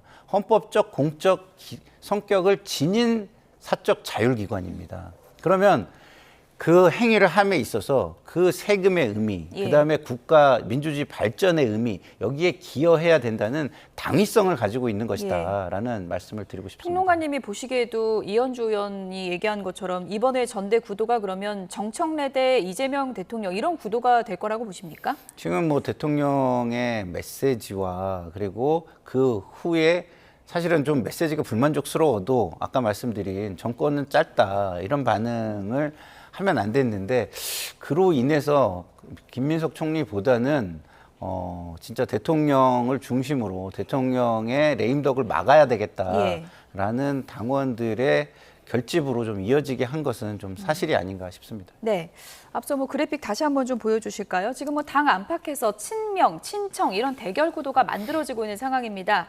이현주 의원이 이제 정청래 대표의 정권은 짧다 발언에 대해서 강력하게 이제 비판을 하자 한민수 의원은 친명, 친청은 언론의 갈라치기 프레임이다. 정청래 대표는 대통령 순방 이후에 거취를 표명할 것 같다 이런 얘기를 했고요. 또 커뮤니티 간의 그런 여론 다툼도 있습니다. 재명인의 마을에서는 정청래 당대표 사퇴 촉구, 연임 불출마 및 당원 주권 회복을 위한 범국민 서명운동이 벌어지고 있고요. 딴지일보 게시판은 다른 얘기입니다. 지방선거에서 이재명 대통령이 픽한 사람이 떨어진 거 아니냐. 이재명 대통령이 존중해야 할 사람은 정청래 대표다. 뭐 이런 얘기들이 나오고 있습니다. 이렇게 치열하게 갈리면 어떻게 되나요? 결국은 뭐 대통령 의사가 가장 뭐 중요하게 작용할까요? 현직 국회의원들의 의사가 훨씬 중요하지 않을까요? 그럴까요? 대통령의 의사도 중요하겠지만 결국은 당원들이 상당수를 차지하고 있는 사람들과 또 그 안에서 주도적인 역할을 하고 있는 사람들의 목소리들이 중요할 텐데 총선이 2년이 채 남지 않았습니다. 아마 현명하게 판단하고 있는 사람들은 고민을 하겠죠. 이재명 대통령의 얼굴로 총선을 치를 것인가 아니면 민주당의 얼굴로 선거를 치를 것인가 이 둘간에서 전당대회의 결론이 좀 나지 않을까 싶어요. 사실 지난 서울시장 선거를 생각해 보면 저희는 정청래 대표와의 대결이 아니라 서울시장 선거는 정원호 후보와의 대결이 아니라 이재명 대통령과의 대결이었습니다. 왜냐하면 서울의 상당수를 차지하는 건 부동산 민심이었거든요. 그 부동산 민심에 대해서 끝까지 정부는 이 내용들에 대한 철회, 수정, 변경을 하지 않았고 선거가 끝나고 나서도 신년 기자회견하면서 나왔던 목소리들을 보게 되면 부동산에 대해서는 잘못된 게 없다는 메시지를 국토부 장관까지 연이 내고 있지 않습니까? 그럼 이런 상태로 내년도, 후년도에 있게 되는 총선을 치러낼 수 있을 것인가에 대한 고민이 있을 거고요. 만약에 이재명 정부의 현 상황이 아니라 민주당에서 자생적으로 민주당이 갖고 있는 힘으로 만약 가겠다는 에너지가 응축하게 된다면 또 다른 결론들이 나올 수 있기 때문에 전당대회는 단순히 친명, 칭청 간의 갈등이 아니라 총선을 앞두고 펼쳐지게 되는 당원들의 굉장히 복잡한 계산에 따라서 진행될 것이다라고 생각합니다. 네. 아까 제가 말씀을 드리면 그런 모든 것들도 당에서 이슈 관리를 하는 거예요. 대통령이 뭐 메시지를 냈다 하더라도 당이 선거가 있으니까 그런 것들을 충분히 자중하게 할 수가 있고요. 그다음에 당이 그 방향을 틀 수가 있습니다. 정원호 후보도 정책 공약 발표나 이런 걸 통해 가지고 그런 거에 사실상 방향을 어느 정도 틀 수 있는 그런 게 있습니다. 대통령이 서울은 특수한 지역이니까 정원호 후보의 의견을 신중하게 고려해 보겠다 이런 메시지도 낼 수가 있는 거예요. 그 얘기는 뭐냐? 결국 선거는 상당 부분은 대부분은 정당이 책임을 지는 구도하에서 치러지는 것이다라는 말씀을 다시 한번 드립니다. 네. 지금 속보관까지 들어왔는데요. 올림픽공원 시위 상황과 관련해서 경찰과 지금 대치가 계속되고 있는데 속보가 좀 몇 가지 들어왔습니다. 경찰이 체육회 관계자들이 이제 굉장히 지금 불편을 겪고 있는 상황이고 체육회 관계자들이 이제 사무실 진입을 시도했으나 이제 대치 상황 속에서 이제 무산이 됐다 이런 내용이고요. 오전 9시부터 진입을 시도했지만 시민들의 저지로 무산됐다고 경찰이 밝혔습니다. 체육회에는 지금 최소한의 업무 정상화 위해서 진입을 계속 시도하고 있는 상황입니다. 핸드볼 경기장에서 체육회 관계자들이 국제 경기 준비와 회계 업무 같은 최소한의 업무 정상화를 위한 사무실 진입을 시도했지만 결국 시민에 의해서 좀 저지가 된 그런 상황인 것 같습니다. 경찰이 불법적인 행위에 대해서는 강경하게 대응하겠다 이런 입장을 밝힌 바 있는데요. 업무방해 행위 사법처리 경고에도 지금 이런 상황이 해소가 안 되고 있는 것 같습니다. 체증 자료 토대로 경찰이 즉시 수사에 착수해서 엄정 처리하겠다 이런 입장을 밝혔고요. 앞서도 저희가 핸드볼 대표팀 선수들 장비도 제대로 챙기지 못하고 출국할 수밖에 없는 상황을 보여드렸는데요. 지금 이제 올림픽공원 상황이 나오고 있고요. 체육회 관계자들이 굉장히 큰 불편을 겪고 있고 오늘 몇 시간 동안 진입을 시도했지만 결국은 무산됐다는 상황 속보로 전해드리겠고요. 추가 내용이 들어오는 대로 다시 한번 전해드리겠습니다. 지금 올림픽공원에 장동혁 대표가 간 그런 모습도 저희가 앞서 화면으로 보여드렸는데 좀 정치권에서도 책임 있는 좀 대책을 마련해야 되지 않을까 그런 생각이 드네요. 김상일 정치평론가, 김병민 전 서울시 정무부시장 두 분이었습니다.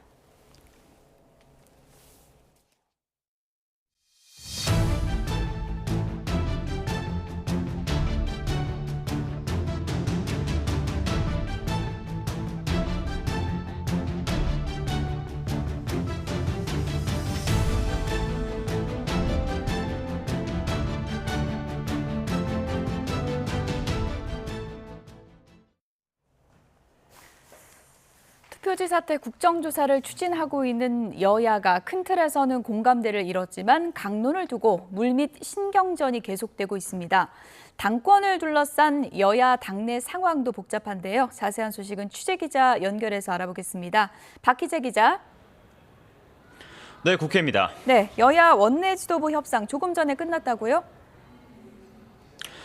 오전 11시에 이뤄진 양당 원내수석 회동이 큰 협의 없이 끝났는데 오후 2시에 다시 모이기로 했습니다. 모레로 추진되는 본회의에서 투표지 사태 국정조사 계획서를 어떻게 처리할지 논의하기 위해서인데요. 국정조사 자체에는 공감대를 이루고 있지만 세부 내용을 놓고는 평행선을 달리고 있습니다. 민주당은 특위에 참여할 위원들을 의석수 비율에 따라 배분하거나 위원장직을 민주당이 가져가야 한다는 입장입니다. 특히 후반기 국회 상임위 구성 협상을 함께 진행해야 한다고 주장하고 있는데요. 한명도 원내대표는 아침 회의에서 후반기 법사위원장도 민주당이 가져가야 한다는 방침을 재확인했습니다. 들어보겠습니다. 후반기 국회 법사위원장은 민주당이 맡겠습니다. 이재명 정부 2년차 국정 운영과 민생 안정을 위해서 반면 국민의힘은 국정조사 먼저 그리고 원구성은 그 이후라는 협상 기조가 굳건합니다. 또 특위위원들은 여야가 같은 숫자여야 하고 위원장직은 번갈아한 순서에 따라 국민의힘 차례라고 맞서고 있는데요. 정점식 원내대표는 우선순위는 진상규명이라며 합수본 대신 야당이 추천하는 특검 수사가 같이 이루어져야 한다고 강조했습니다. 아침 회의 내용 들어보겠습니다. 투표용지 한 장의 공정을 지키는 대한민국을 위해 시급한 것은 공소 취소 특검이 아니라 선관위 특검입니다. 네, 국민의힘에서는 재선거를 놓고 투톱 간의 이견이 표출되기도 했죠. 네, 그렇습니다. 국민의힘은 어제 비공개 긴급 최고위를 통해 서울과 경기 등 6곳 지역에 선거 무효 소청을 낸다고 밝혔는데요. 조금 전에는 장동혁 대표가 유튜브 인터뷰를 통해 충북에도 선거인 명부가 사라졌다며 추가로 선거 무효 소청을 낸다고 언급했습니다. 이 목표를 놓고는 이른바 투톱 간 이견이 표출되는 분위기입니다. 장동혁 대표는 어젯밤 SNS에서 전국 재선거가 목표라는 점을 분명히 했는데요. 정점식 원내대표는 원내대책 회의에서 투표지 부족 사태가 선거에 영향을 미쳤는지를 보는 차원이라고 말해 온도차가 다소 있습니다. 선거의 직접 당사자 오세훈 서울시장은 SNS에서 장 대표의 재선거 주장은 자리 보전용 부호라고 일축하며 해체 수준의 선관위 개혁안을 강조했습니다. 장동혁 대표의 거취를 논의하는 의원총회도 앞두고 있는데요. 당초 본회의 개최가 전망되는 18일 목요일에 의원총회가 열릴 거로 예상이 됐는데 처음에 이 날짜를 요구했던 초재선 의원 모임 대한가미래 간사 이상권 의원은 조금 전 정점식 원내대표를 만난 자리에서 선거무효 소청을 낸 이후는 너무 늦다. 소청을 내기 전인 내일 의총 소집을 요구했다고 밝혔습니다. 정 원내대표는 지금 이 시간 오선 중진들과도 오찬을 가지면서 이 같은 원내 여론을 수집하고 있습니다. 현재 장동혁 대표는 서울올림픽공원 집회에서 경찰 대치가 시작됐다며 현재 현장에 나간 상황인데 지금처럼 재선거 문제 등 투쟁에 집중해야 한다는 이유로 사퇴 압박을 일축하는 모습입니다. 이번에 민주당 소식도 좀 알아보죠. 차기 당권을 놓고 지금 신경전이 치열하죠? 네, 그렇습니다. 민주당은 오는 8월 17일 전당대회 준비를 2달 앞두고 전초전이 치열합니다. 조금 전에 시사전과 코너에서 직접 목소리 전해드리기도 했는데 정청래 대표는 전당대회 절차를 정비하는 중앙위원회에서 당의 주인은 당원이라고 강조했습니다. 강성당원의 지지를 받는 정 대표가 거듭 선명성을 강조한 거라는 해석도 나오는데요. 나날이 격화하는 명청 갈등 속에 정 대표는 정치는 정치인이 하는 것 같지만 국민이 한다는 이재명 대통령의 말을 참 좋아한다는 말도 곁들였습니다. 한민수당 대표 비서실장은 아침 SBS 라디오에서 친명, 친청 대결 구도는 전형적인 갈라치기라면서 이 대통령의 유럽 순방이 끝나기 전에는 정 대표가 거취를 언급하지 않을 거라고 밝혔습니다. 사실상 당권 도전 의사를 밝힌 김민석 총리는 어제 광역단체장 당선인들을 만나는 등 연일 존재감을 드러내고 있는데요. 오늘 전남 나주를 시작으로 2박 3일 호남 일정에 나서는데 전남 광주 통합시 출범 준비를 점검한다는 차원이지만 사실상 당권 행보라는 해석이 지배적입니다. 육선 송영길 의원도 몸풀기에 나서는데요. 모레 봉하마을에서 노무현 전 대통령 묘역을 참배하고 평산마을에서 문재인 전 대통령을 예방합니다. 김경수 전 경남지사 그리고 전재수 부산시장 당선인 등과 잇따라 만나 접점도 넓힐 예정입니다. 지금까지 국회에서 전해드렸습니다.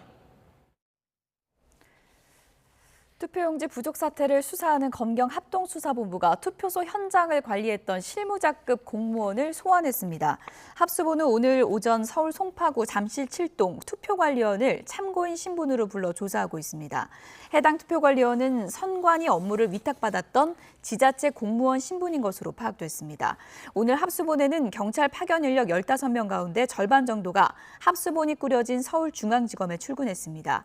합수본은 오늘 내로 사건 이첩 등 실무 준비 작업을 마무리하겠다는 계획인데 이르면 내일부터는 검찰과 경찰을 합친 27명 규모의 합동수사본부가 본격적으로 가동될 것으로 보입니다.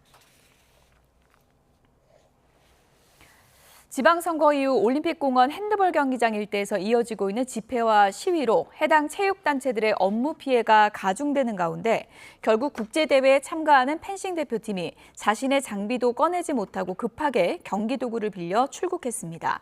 펜싱 대표팀은 인도 뉴델리에서 열리는 아시아 선수권 참가를 위해 오늘 출국했는데 협회 사무실에 보관하고 있는 칼을 꺼내지 못하고 개인 장비를 급하게 빌려서 인도 현지로 떠났습니다. 시위대가 봉쇄하고 있는 올림픽공원 핸드볼 경기장에는 9개 종목 단체가 입주해 있는데 업무 피해가 가중되면서 유승민 대한체육회장은 공권력 행사를 요청하는 한편 법적 대응에도 나서겠다고 밝혔습니다. 김민석 총리는 서울 올림픽공원 핸드볼 경기장 출입을 사적으로 통제하는 건 용납될 수가 없는 심각한 불법 행위라며 일벌백계 차원에서 단호하게 대응하겠다고 밝혔습니다. 김 총리는 국무회의에서 정부는 참정권 침해에 대한 정당한 문제 제기는 겸허히 듣고 존중하지만 이런 상황을 빌미로 타인의 권리를 침해하는 건 정당화할 수 없다며 이렇게 얘기했습니다. 또 사무실에 가는데 왜 검문 검색을 받아야 하고 펜싱 선수들이 칼을 못 꺼내게 막으면 어떻게 하느냐며 개표가 끝난 상황에서 도대체 무슨 권리로 정당한 통행을 막는 것인지 어떤 이유로도 설명이 되지 않는다고 지적했습니다. 인천 원창동에 있는 기계제조 공장에서 큰 불이 나 소방이 10시간이 넘게 진화 작업을 벌이고 있습니다.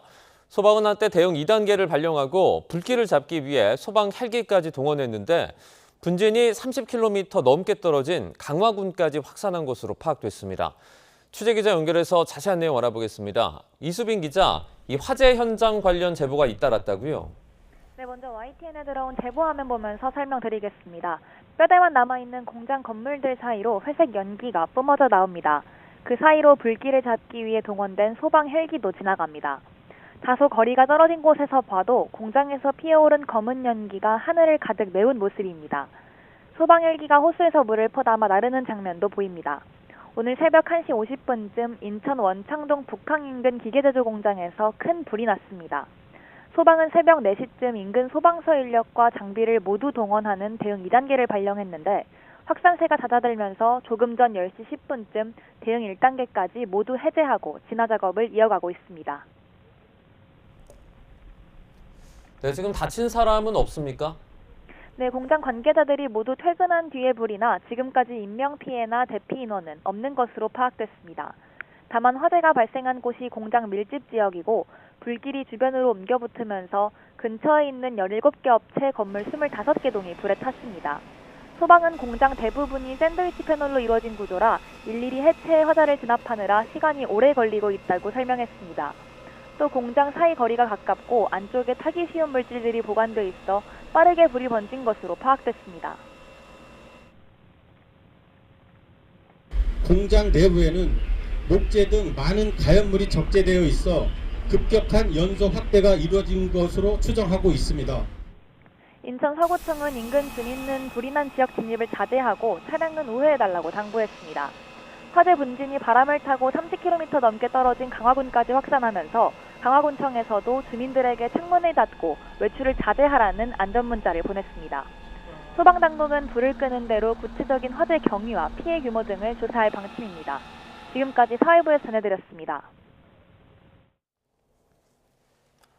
서해 피격 사건 은폐 의혹으로 기소된 서훈 전 청와대 국가안보실장과 김홍희 전 해양경찰청장이 항소심에서도 무죄를 선고받았습니다. 법원은 월북 가능성이 있다는 해경의 수사 결과 발표가 허위 내용 배포에 해당하지 않아 명예훼손도 될 수 없다고 판단했습니다. 취재기자 연결해서 자세한 내용 알아보겠습니다. 신규혜 기자, 법원이 2심에서도 무죄를 선고했죠. 네, 서울고등법원은 조금 전 허위공문서 작성 행사와 명예훼손 등 혐의로 기소된 서훈 전 국가안보실장, 김홍희 전 해경청장의 항소심에서 1심과 같이 무죄를 선고했습니다. 재판부는 해경의 수사 결과 발표 자료는 고 이대준 씨의 월북이 진실이라고 판단해주는 내용이 아니라 해경의 의견 정도로 봐야 한다고 지적했습니다. 또 이 씨가 북한군에게 월북 의사를 밝혔다는 사실은 비교적 분명하게 인정된다며 해경이 진실에 부합하지 않는 허위 자료를 배포했다고 평가하긴 어렵고 따라서 유족의 명예를 훼손하는 발표로 보기도 어렵다고 판단했습니다. 서 전 실장은 선고 직후 이 씨 유족에게 위로를 전한다면서도 이번 사건을 윤석열 정권의 정치적 기획, 조작 기소로 규정했습니다. 그러면서 이번 판결을 계기로 국가 권력을 정치적으로 이용하는 일이 다시는 일어나지 않아야 한다고 강조했습니다. 반면 유족은 사법부가 누구를 위해 존재하냐며 어느 날 갑자기 북한에서 죽은 이 씨를 국가가 월북자로 둔갑시킨 거라고 반발했습니다. 사건 발생으로부터 6년 가까이 지난 시점에 항소심 판결이 나온 거죠? 네, 발단은 지난 2020년 9월 해양수산부 공무원이었던 고 이대준 씨가 북한 해역에서 숨졌을 당시로 거슬러 올라갑니다. 당시 해경은 언론 브리핑에서 이 씨의 자진 월북 가능성을 언급했는데요. 윤석열 정권에서 대대적인 수사가 시작됐고 그 결과 사건 은폐와 월북 조작 등의 혐의로 문재인 정권 안보 책임자 5명이 기소됐습니다. 하지만 지난해 12월 1심은 월북몰이가 합리적 의심 없이 증명됐다고 보기 어렵다며 5명 모두에게 무죄를 선고했습니다. 결론을 정해놓고 수사를 진행한 정황을 찾을 수 없고 또 당시로서는 이 씨가 월북을 시도했을 가능성이 있었다고 보는 게 일반적인 판단이라는 취지입니다. 유족은 무죄에 반발하며 항소를 주장했지만 검찰은 서욱 전 국방부 장관, 박지원 전 국정원장, 노은채 전 국정원장 비서실장에 대해서는 항소를 포기했습니다. 이에 따라 항소심 재판은 월북 관련 수사 결과 발표 부분에 대해서만 진행돼 왔습니다. 지금까지 서울고등법원에서 YTN 신계입니다. 일본은행이 기준금리를 6개월 만에 다시 올렸습니다. 일본은행은 오늘 금융정책 결정회의를 열고 기준금리인 단기정책금리를 현행 0.75%에서 1%로 0.25%포인트 인상했습니다. 지난 1995년 9월 이후 31년 만에 최고치입니다. 호르무즈 해협 봉쇄가 길어지며 원유 가격이 오르면서 각종 물가를 끌어올린 것이 결정에 영향을 준 것으로 보입니다. 증시 호조에 따른 비투 급증세에 대응해서 인터넷 은행도 신용대출을 조이고 있습니다. 금융권에 따르면 K뱅크는 오늘부터 7월 31일까지 마이너스 통장 판매를 중단합니다. K뱅크는 안정적인 가계대출 공급을 위해 마이너스 통장 상품의 판매를 일시 중단한다고 밝혔습니다. 신용대출을 중심으로 가계대출이 확대하는 가운데 금융위원회는 관계기관 합동으로 연 가계부채 점검회의에서 비상관리 체계를 가동하고 목표 미준수 금융사를 매주 집중적으로 점검하겠다고 밝힌 바 있습니다. 계란 가격 오름세가 지속되면서 대형마트가 미국산 계란을 판매합니다. 유통업계에 따르면 이마트는 오는 20일부터 제주를 제외한 전국 모든 점포에서 미국산 계란 3만 판을 판매합니다. 판매 가격은 39 기준 5,900원대로 한 명당 한 판만 구매할 수 있습니다. 이마트가 수입산 계란을 판매하는 건 지난 2021년 이후 5년 만입니다. 법원이 기업회생을 신청한 JTBC 등 중앙그룹 5개 회사의 자산과 채권을 동결했습니다. 서울회생법원은 어제 중앙그룹 지주사인 중앙홀딩스와 JTBC, 콘텐트리 중앙, 메가박스 중앙, 중앙 P&I에 대해서 보전 처분을 결정하고 포괄적 금지 명령도 함께 내렸습니다. 앞서 JTBC는 지난 12일 206억 규모의 유동화 차입금을 만기까지 갚지 못해 채무 불이행을 선언했습니다. 사측은 그제 경영 정상화와 사업 지속을 위해 중앙홀딩스와 주요 계열사 4곳의 회생 절차 개시를 법원에 신청했습니다. 월드컵 중계권을 비롯해서 공격적인 투자를 이어오던 JTBC가 창사 이래 최대 위기를 맞았습니다. 종합편성 채널의 성공 사례로 꼽혔던 방송사의 위기가 어떤 의미인지 김승환 기자가 정리했습니다. 회생 신청과 함께 주식 거래가 정지된 중앙그룹 상장사 콘텐트리 중앙 토론 게시판에 월드컵 중계권에 대한 불만이 줄을 잇습니다. JTBC 월드컵 중계 기대감에 12일 주가가 10% 이상 급등한 뒤 상황이 반전되자 성토가 잇따른 겁니다. JTBC가 밝힌 채무 불이행과 회생 신청 이유는 디지털, OTT 중심의 미디어 환경 변화와 TV 광고 시장 침체입니다. 중앙그룹은 기존 사업만으로는 성장에 한계가 있다고 보고 콘텐츠 사업 확대에 속도를 냈지만 결과는 기대와 달랐습니다. TV 광고 시장 규모는 계속 줄었고 극장 사업 역시 코로나19 이전 수준을 회복하지 못했습니다. 올림픽과 월드컵 중계권 확보 등 대규모 투자에도 나섰지만 기대했던 수익으로 이어지지는 못했습니다. 결국 늘어난 투자 부담과 차입금이 그룹 전반의 재무 압박으로 이어졌습니다. 회사는 그동안 경영 안정을 위해 최선을 다했으나 대외 경제 여건 악화와 신용 등급 하락으로 인한 작은 병색 등 여러 가지 이유로 박미통위는 현재 JTBC의 상황을 방송사업 자체의 위기라기보다 단기적인 자금난으로 보고 있습니다. 재정 상황 유동성 위기인 것이고 이것 자체가 방송 사업 자체에 직접적인 당장의 영향을 주지는 않을 것이다. 업계에서는 종합 콘텐츠 기업으로 도약하려던 중앙그룹의 승부수가 결국 감당하기 어려운 재무 부담으로 돌아왔다는 분석을 내놓고 있습니다. YTN 김승환입니다. 요즘 지하철이나 사무실 등 일상에서 키보드 자판 모양의 키캡 키링 소리 들어본 적 있으십니까? 스트레스 해소용으로 인기를 끌고 있지만 때와 장소를 가리지 않아 민폐 논란도 일고 있습니다. 화면으로 보시죠. 네, 한 예능 프로그램입니다. 지금 지적을 받던 직원이 심신 안정을 이유로 킵캡 키링을 연신 누르며 상사의 화를 돋우는 장면인데요. 킵캡 키링은 초콜릿이나 달걀 등 다양한 모양의 소리가 나는 키보드 장난감입니다. 손으로 누르면 게임기 버튼을 연타하듯 소리와 촉감이 느껴지는데 스트레스 해소용 손 장난용 아이템으로 인기를 끌고 있습니다. 문제는 때와 장소입니다.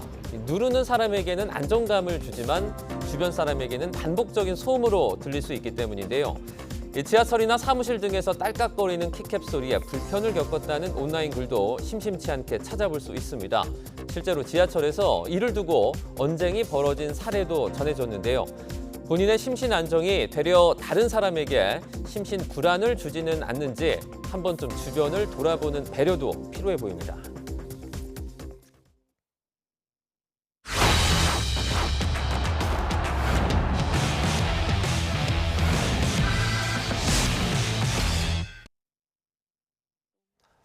멕시코와의 조별리그 두 번째 경기를 앞둔 축구대표팀이 멕시코 과달라하라 입성 이후 처음으로 완전체 훈련을 소화했습니다.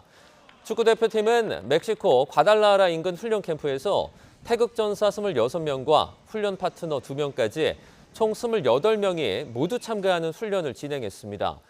부상 회복 중이던 배준호와 김태현은 물론 강상윤과 윤기옥 등 훈련 파트너들까지 함께했습니다. 선수들은 초반 15분에 공개된 훈련에서 가벼운 러닝과 스트레칭으로 몸을 푼 뒤 공돌리기를 하며 감각을 끌어올렸습니다. 한국은 오는 19일 오전 10시 과달라하라 스타디움에서 멕시코와 조별리그 A조 2차전을 치릅니다. 홍명보 감독이 이끄는 축구대표팀은 조별리그 두 번째 상대인 멕시코와 전술적으로 매우 닮은 점이 있습니다. 상당히 공격적인 3백 전술을 구사해 사실상 창과 창의 대결이 예상됩니다. 이대건 기자입니다. 세르비아를 상대로 한 마지막 평가전 때 나온 멕시코의 세 번째 득점 장면입니다. 왼쪽에서 공을 지그재그로 돌리며 올라가다가 앞에 텅 비어있는 키노네스에게 공이 건네진 뒤 슈팅으로 이어집니다. 골대를 맞고 나온 공은 다른 선수가 다시 슈팅으로 골로 연결합니다. 이때 멕시코 공격 숫자와 상대 수비 숫자가 비슷합니다. 3백에 기반한 멕시코 공격이 얼마나 무서운지를 잘 보여주는 장면입니다. 아길레 멕시코 대표팀 감독이 구사하는 3백은 공격 전개할 때 공격 숫자가 최대 6명까지 늘어납니다.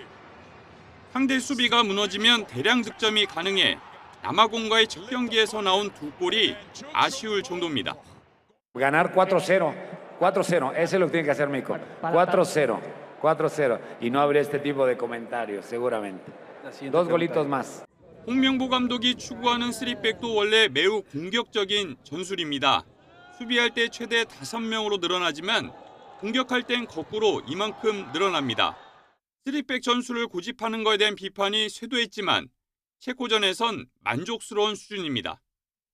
오늘 정말로 고생한 선수들이 만들어준 거라고 생각이 들어요. 제대로 구사하지 않으면 뒷공간을 내줘 실점으로 이어진다는 건 한국이나 멕시코 모두 마찬가지입니다. 결국 조직력이 바탕이 된 3백을 얼마나 잘 운용하느냐에 달렸습니다. YTN 이다운입니다. 더위의 기세가 다시 강해지고 있습니다. 어제 서울은 올여름 들어서 가장 더웠는데 오늘은 33도까지 오르며 하루 만에 다시 최고 기온을 경신할 가능성이 있습니다. 점차 습도까지 높아지면서 체감 온도도 폭염특보 수준까지 오를 전망입니다. 취재기자 연결해서 자세한 더위 상황 알아보도록 하겠습니다. 김민경 기자, 어제 서울은 올해 최고 기온을 기록했는데 오늘은 더위가 더 심해진다고요? 네, 어제 서울의 낮 기온은 32.6도로 올여름 들어 가장 높았는데요. 오늘은 정오에 이미 30도를 넘은 가운데 앞으로 33도까지 오르며 하루 만에 다시 최고 기온을 경신할 가능성이 있습니다. 우리나라 주변 지상에 고기압이 자리한 데다 상층에 찬 공기가 물러나고 강한 햇볕까지 더해지면서 낮 기온이 크게 오르기 때문인데요. 습도도 점차 높아지면서 한낮 체감 온도도 33도까지 올라 폭염주의보 수준의 무더위가 예상됩니다. 서울은 물론 대전과 광주, 대구 등 대부분 지역에서도 낮 기온과 체감 온도가 31에서 33도 안팎까지 오를 전망입니다. 기상청은 오늘 늦은 오후나 내일 올해 첫 폭염특보 발표 여부를 검토하고 있다고 밝혔습니다.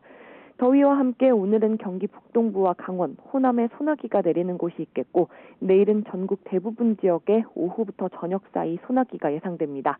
지금까지 과학기상부에서 YTN 김민경입니다.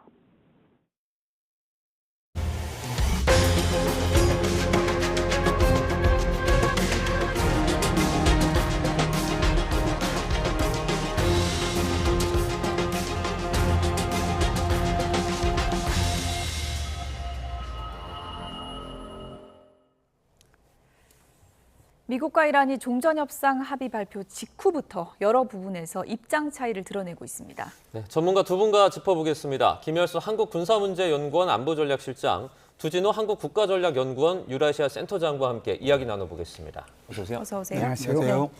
두진호 센터장님, 혹시나 했는데 역시나입니다. 지금 MOU 발표 직후부터 양쪽 얘기가 다른데 일단 호르무즈 해협 통행료는 어떻게 하겠다는 거예요? 결과적으로 60일간 휴전 안에 합의하는 것을 미국과 이란 간의 전자 서명을 통해서 내지는 외교적 서한을 주고받으면서 합의가 된 것 같고요. 실질적인 세레모니는 이제 19일 스위스 제네바 중립국가, 중립지역에서 할 걸로 예상이 됩니다. 근데 문제는 어느 정도 핵 문제에 대해서는 정리가 됐고 뭐 정리가 된 게 아니고 어떻게 하겠다라고 하는 큰 틀에서의 공감대가 만들어졌고 60일간 치열하게 이제 앞으로 핵과 관련된 부분은 협의를 해나가는 건데요. 당장 국제사회가 기대하는 건 먹고 사는 문제, 각 국가의 민생경제와 관련된 부분, 즉 호르무즈 개방 상태를 어떻게 할 것이며 통행료는 어떻게 할 것이냐에 대한 문제인데요. 미국과 이란이 생각이 다릅니다. 동상이몽을 너무나 크게 하고 있기 때문에 이 부분에서 아직까지도 전자서명이 됐음에도 불구하고 이 미국 그리고 이란 따로 다른 생각들이 지금 계속 반복적으로 나오고 있는 상황이어서 전자서명은 되었지만 19일 실제 스위스 제네바에서 서명식을 앞두고도 여전히 이견이 크다라고 좀 봐야 될 것 같습니다. 핵심은 60일간 호르무즈 통행료 받지 않는 건데 그 이후에는 이란이 호르무즈 통행료라고 주장은 하지는 않고요.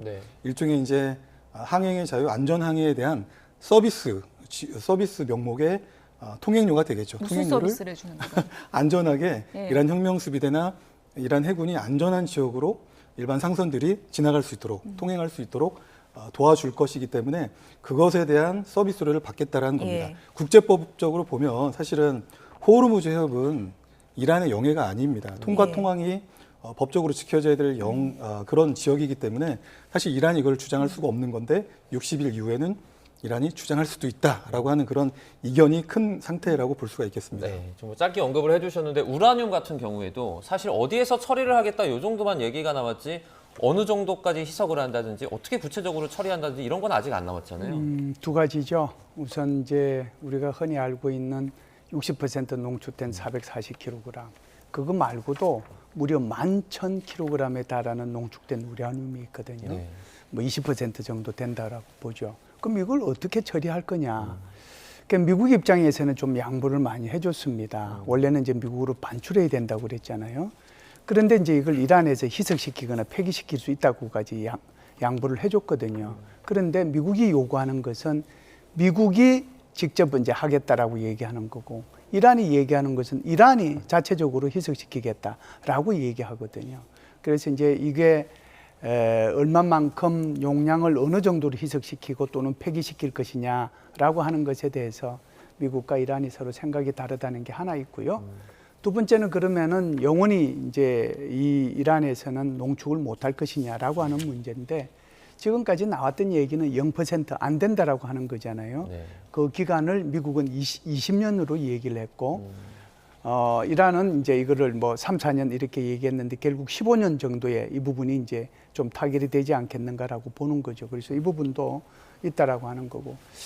마지막 하나만 더 말씀을 드리면 핵시설 문제도 있거든요. 그 나탄즈 포르도 이스파한인데 미국 같은 경우는 세 곳을 다 없애야 된다라고 얘기하는 거고, 이란 같은 경우는 그 중에 한 곳은 있어야 된다라고 얘기하는 거기 때문에 일단 뭐 전자서명은 했고 19일 날 이렇게 문서로 서명하는 이제 세리모니는 하겠지만, 세리모니가 끝나고 나면은 엄청난 고통이 따르는 또 협상을 해야 될 거다 이렇게 봅니다.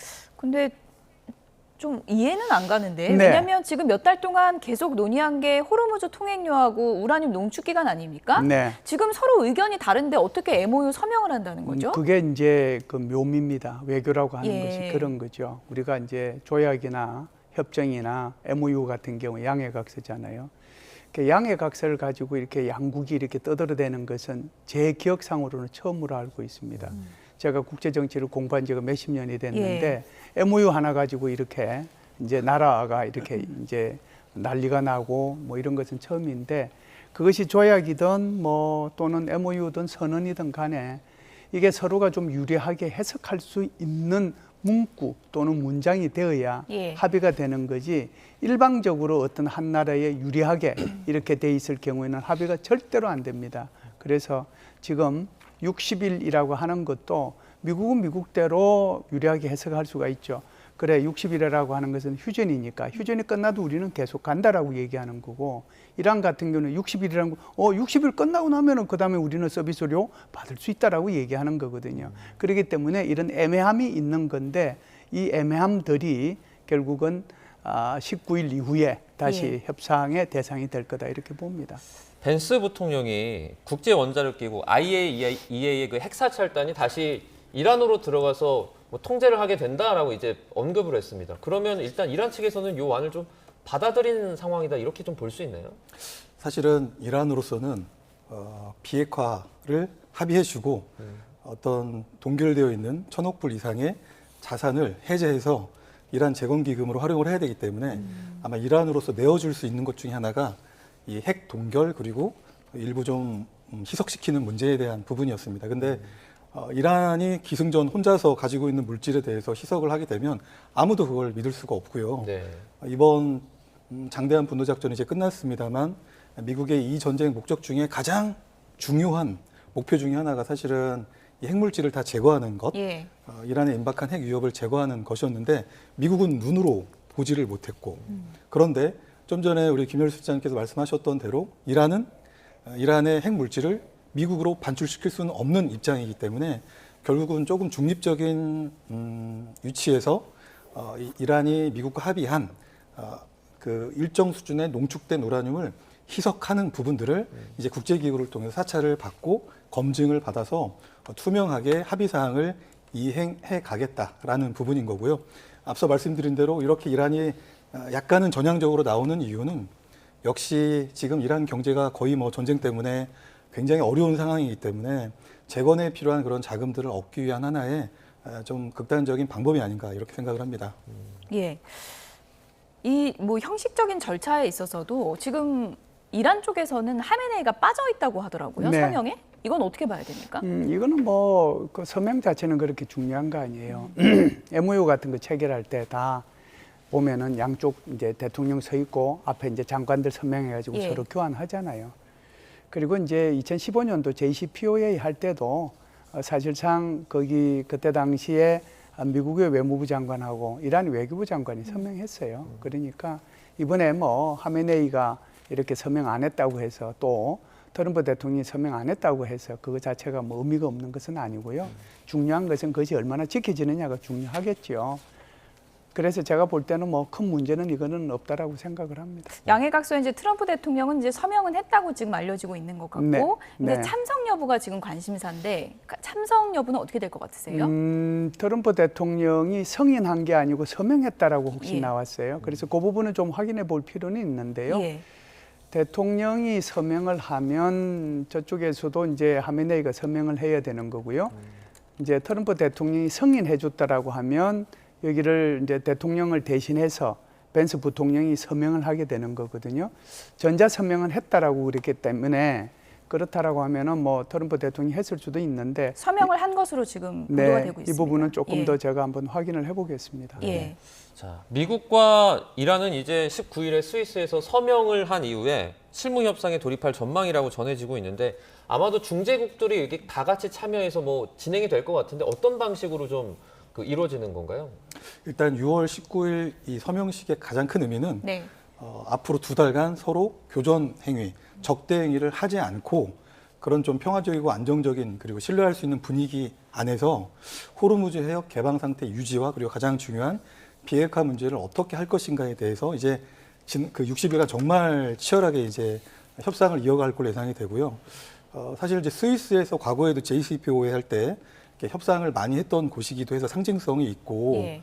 미국 입장에서는 뭐 파키스탄이나 내지는 파키스탄 입장에서는 이슬라마바드에서 이런 서명식을 했으면 좀 더 좋겠지만 어쨌든 스위스라고 하는 중립적인 위치를 선택했다. 그리고 그 서명식에 아마도 중재 역할을 했던 파키스탄 그리고 일부 중동 국가도 지금 참여하는 걸로 예상이 되고 있기 때문에 앞으로 협상도 파키스탄 이슬라마바드가 아니고요. 예. 과거 JCPOA처럼 이 중립국 그러니까 스위스 제네바에서 앞으로 협상할 가능성을 좀 시사하는 부분이라고 생각이 되고 역시나 파키스탄이라든지 일부 중동 국가가 참여함으로써 미국과 이란을 중재해서 좀 협상력을 제고하기 위한 그런 노력들을 해나갈 걸 예상이 됩니다. 다만 좀 전에 김 실장님께서 언급을 하셨던 것처럼 과거 JCPOA의 경우에는 좀 지난한 과정을 거쳤습니다.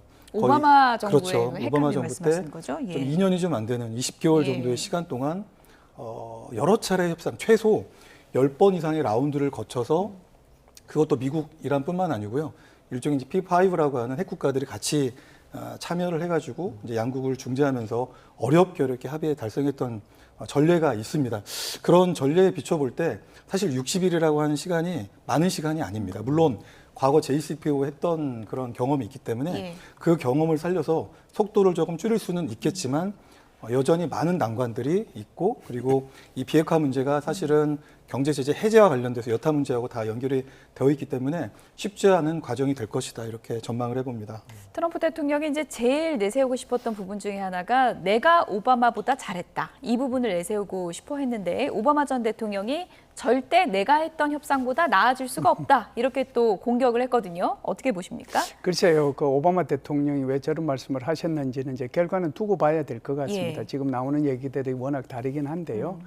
그런데 이제 트럼프 대통령의 입장에서 보면은 이란의 핵무기를 완전히 이제 제거했다라고 하는 것이 제일 중요한 내용이기 때문에 그러니까 이란의 핵무기 개발, 조달, 그다음에 구매, 그리고 보유 이거 안 하겠다라고 하는 거거든요. 예. 이게 이제 결국은 NPT 협상의 NPT 상에 나와 있는 내용입니다.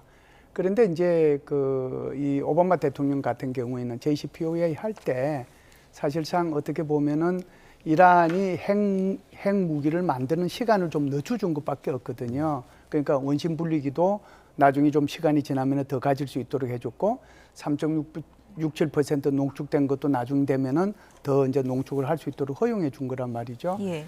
그렇기 때문에 트럼프 대통령은 이것은 이란이 핵무기 국가로 가기 위한 로드맵을 오히려 미국이 만들어 준 거다라고 얘기를 했는데 자기 자신은 그러지 않는다는 거죠. 그렇기 때문에 0%를 얘기하는 거고, 그리고 이제 지금 이란에 대해서 좀 전에도 말씀을 드렸습니다마는 핵 국가가 되지 않도록 핵무기의 개발, 조달, 보유 이걸 못하도록 그렇게 했다라고 이제 얘기를 하는 거죠. 그 차원에서 보면 협상이 만일 이제 그런 식으로 이루어진다라고 하면 그것은 오바마 때보다 나은 거죠. 이란이랑 미국이랑 MOU 협의를 하고 있으니까 마치 두 나라만의 전쟁인 것 같은데 사실 이스라엘이라는 나라가 하나 더 껴 있습니다. 네타냐후 총리가 지금 진행되는 상황에 뭐 이렇게 100% 동의하지 않는다라는 취지의 발언을 계속해서 내놓고 있어요. 어떻게 저희가 볼 수 있습니까, 이거? 어쨌든 이스라엘 네타냐후 총리 입장에서는 이번 중동 전쟁을 계기로 이스라엘에 대한 어떤 그 생존과 관련된 근본적인 위협을 제거하려고 할 겁니다. 그렇게 하기 위해서 사실 레바논을 상대로 그리고 여타 후티 반군을 상대로 그야말로 좀 엄청난 공격을 진행을 해왔는데 문제는 이 부분에서 미국과 이스라엘이 생각이 좀 차이가 큰 것 같습니다. 결국 미국 입장으로서는 이미 끝나버린 전쟁 그리고 끝난 전쟁에서 어쨌든 승리 서사를 잘 갖춰서 출구 전략을 모색을 해야 되다 보니까 일부는 이란의 입장을 좀 받아야 될 그런 구조적인 이유와 배경이 있었던 것이고요. 그 핵심은 이란의 이른바 대리 세력이라고 하는 헤즈볼라 이런 세력들과 관련된 부분에서 영구적으로 전쟁을 끝내야 된다라고 사실상 미국과 이란이 전자서명을 통해 합의한 그 14개 조항에 들어갔던 부분인 거죠. 그렇다면 이스라엘은 지금도 즉각적인 위협이 되고 있는 헤즈볼라에 대한 근원적인 위협을 제거해야 될 군사작전을 더 이상 할 수 없는 그런 상황이기 때문에 네타냐후 총리 입장에서는 받아들일 수 없는 합의안인 것이고요. 그리고 이스라엘 내부적으로도 이런 좀 강경한 목소리가 우세합니다. 즉 이번 기회에 헤즈볼라와 같은 근원적인 위협을 수단과 방법을 가리지 말고 제거를 하고 그 결과로서 리타니강 이남 지역에 대해서는 확실한 완충지대를 만들어야 된다는 부분인데 미국은 이스라엘 입장을 지지하지 않는 입장으로서 이번에 미국과 이란과 합의가 되었기 때문에 이 부분에서 상당히 지금 난처하고 좀 불쾌한 그런 입장에 네타냐후 총리가 서 있는 게 아닌가 이렇게 생각합니다. 실장님 간략하게요. 네. 트럼프 행정부가 이란에 3천억 달러 규모의 지원금 주기로 했다라는 거 나오니까 민주당이 퍼뜨린 가짜 뉴스다 그랬거든요. 이건 어떻게 지금 결론이 난 거예요? 3천억 달러를 현금으로 줄까요? 일단 미국은 안 줄 거 아니에요. 그럼 동맹국들한테 얘기해가지고 그러니까 주게 하게 만들까요? 그런 의미는 아니고요. 3천억 달러가 민간 기업의 투자금을 합한 것이 3천억 달러다. 이렇게 이제 해석을 하면은 맞을 것 같습니다. 현금 다발 보낸다. 절대로 아닙니다. 예. 절대로 아닙니다. 왜 그러냐면은 오바마 대통령이 17억 불을 그냥 준 적이 있거든요. 예. 그것도 이제 옛날에 핵맹 일어나기 전에 미국에 무기 살려고 하기 위해서 선지급한 돈이 17억이 있었는데 사실상 이거 JCPOA 하자마자 17억을 줘서 그것 가지고 엄청나게 비판을 했거든요. 현금 안 갑니다. 네, 알겠습니다. 이란 관련된 얘기들 저희가 자세하게 짚어봤습니다. 자, 김열수 한국군사문제연구원 안보전략실장, 두진호 한국국가전략연구원 유라시아 센터장과 함께했습니다. 고맙습니다. 고맙습니다. 네, 오늘도 날이 무척 뜨겁습니다. 현재 서울 기온은 30.8도까지 올라서 어제 같은 시각보다 높은데요. 앞으로 기온은 33도까지 더 올라서 하루 만에 또다시 올 최고 기온을 경신할 가능성도 있겠습니다. 하지만 그래도 습도가 아직은 높지 않아서 그늘에만 들어와도 체감 온도가 다소 내려가니까요. 장시간 바깥 활동하실 분들은 그늘에서 틈틈이 휴식을 취해 주시기 바랍니다. 오늘은 전국 하늘에 가끔 구름만 지나고 있습니다. 다만 오후부터 저녁 사이 경기 북동부와 강원 중북부, 호남 곳곳으로는 5에서 20mm의 소나기가 지나겠고요. 제주도는 흐린 가운데 내일 새벽까지 강풍을 동반한 비가 내리겠습니다. 오늘 낮 기온은 평년 수준을 2에서 5도가량 웃돌겠습니다. 서울 33도, 전주 32도, 대구는 31도까지 오르며 무척 덥겠습니다. 당분간 30도를 웃도는 한여름 더위가 지속할 전망입니다. 낮 동안 강한 볕이 내려쬐면서 현재 경기와 인천 곳곳으로는 오존주의보가 내려졌습니다. 이 지역에 계신 분들은 호흡기 건강 관리에도 신경 써주셔야겠습니다. 지금까지 YTN 윤수빈입니다. 뉴스나우 오늘 순서는 여기서 마치겠습니다. 시청해주신 여러분 고맙습니다.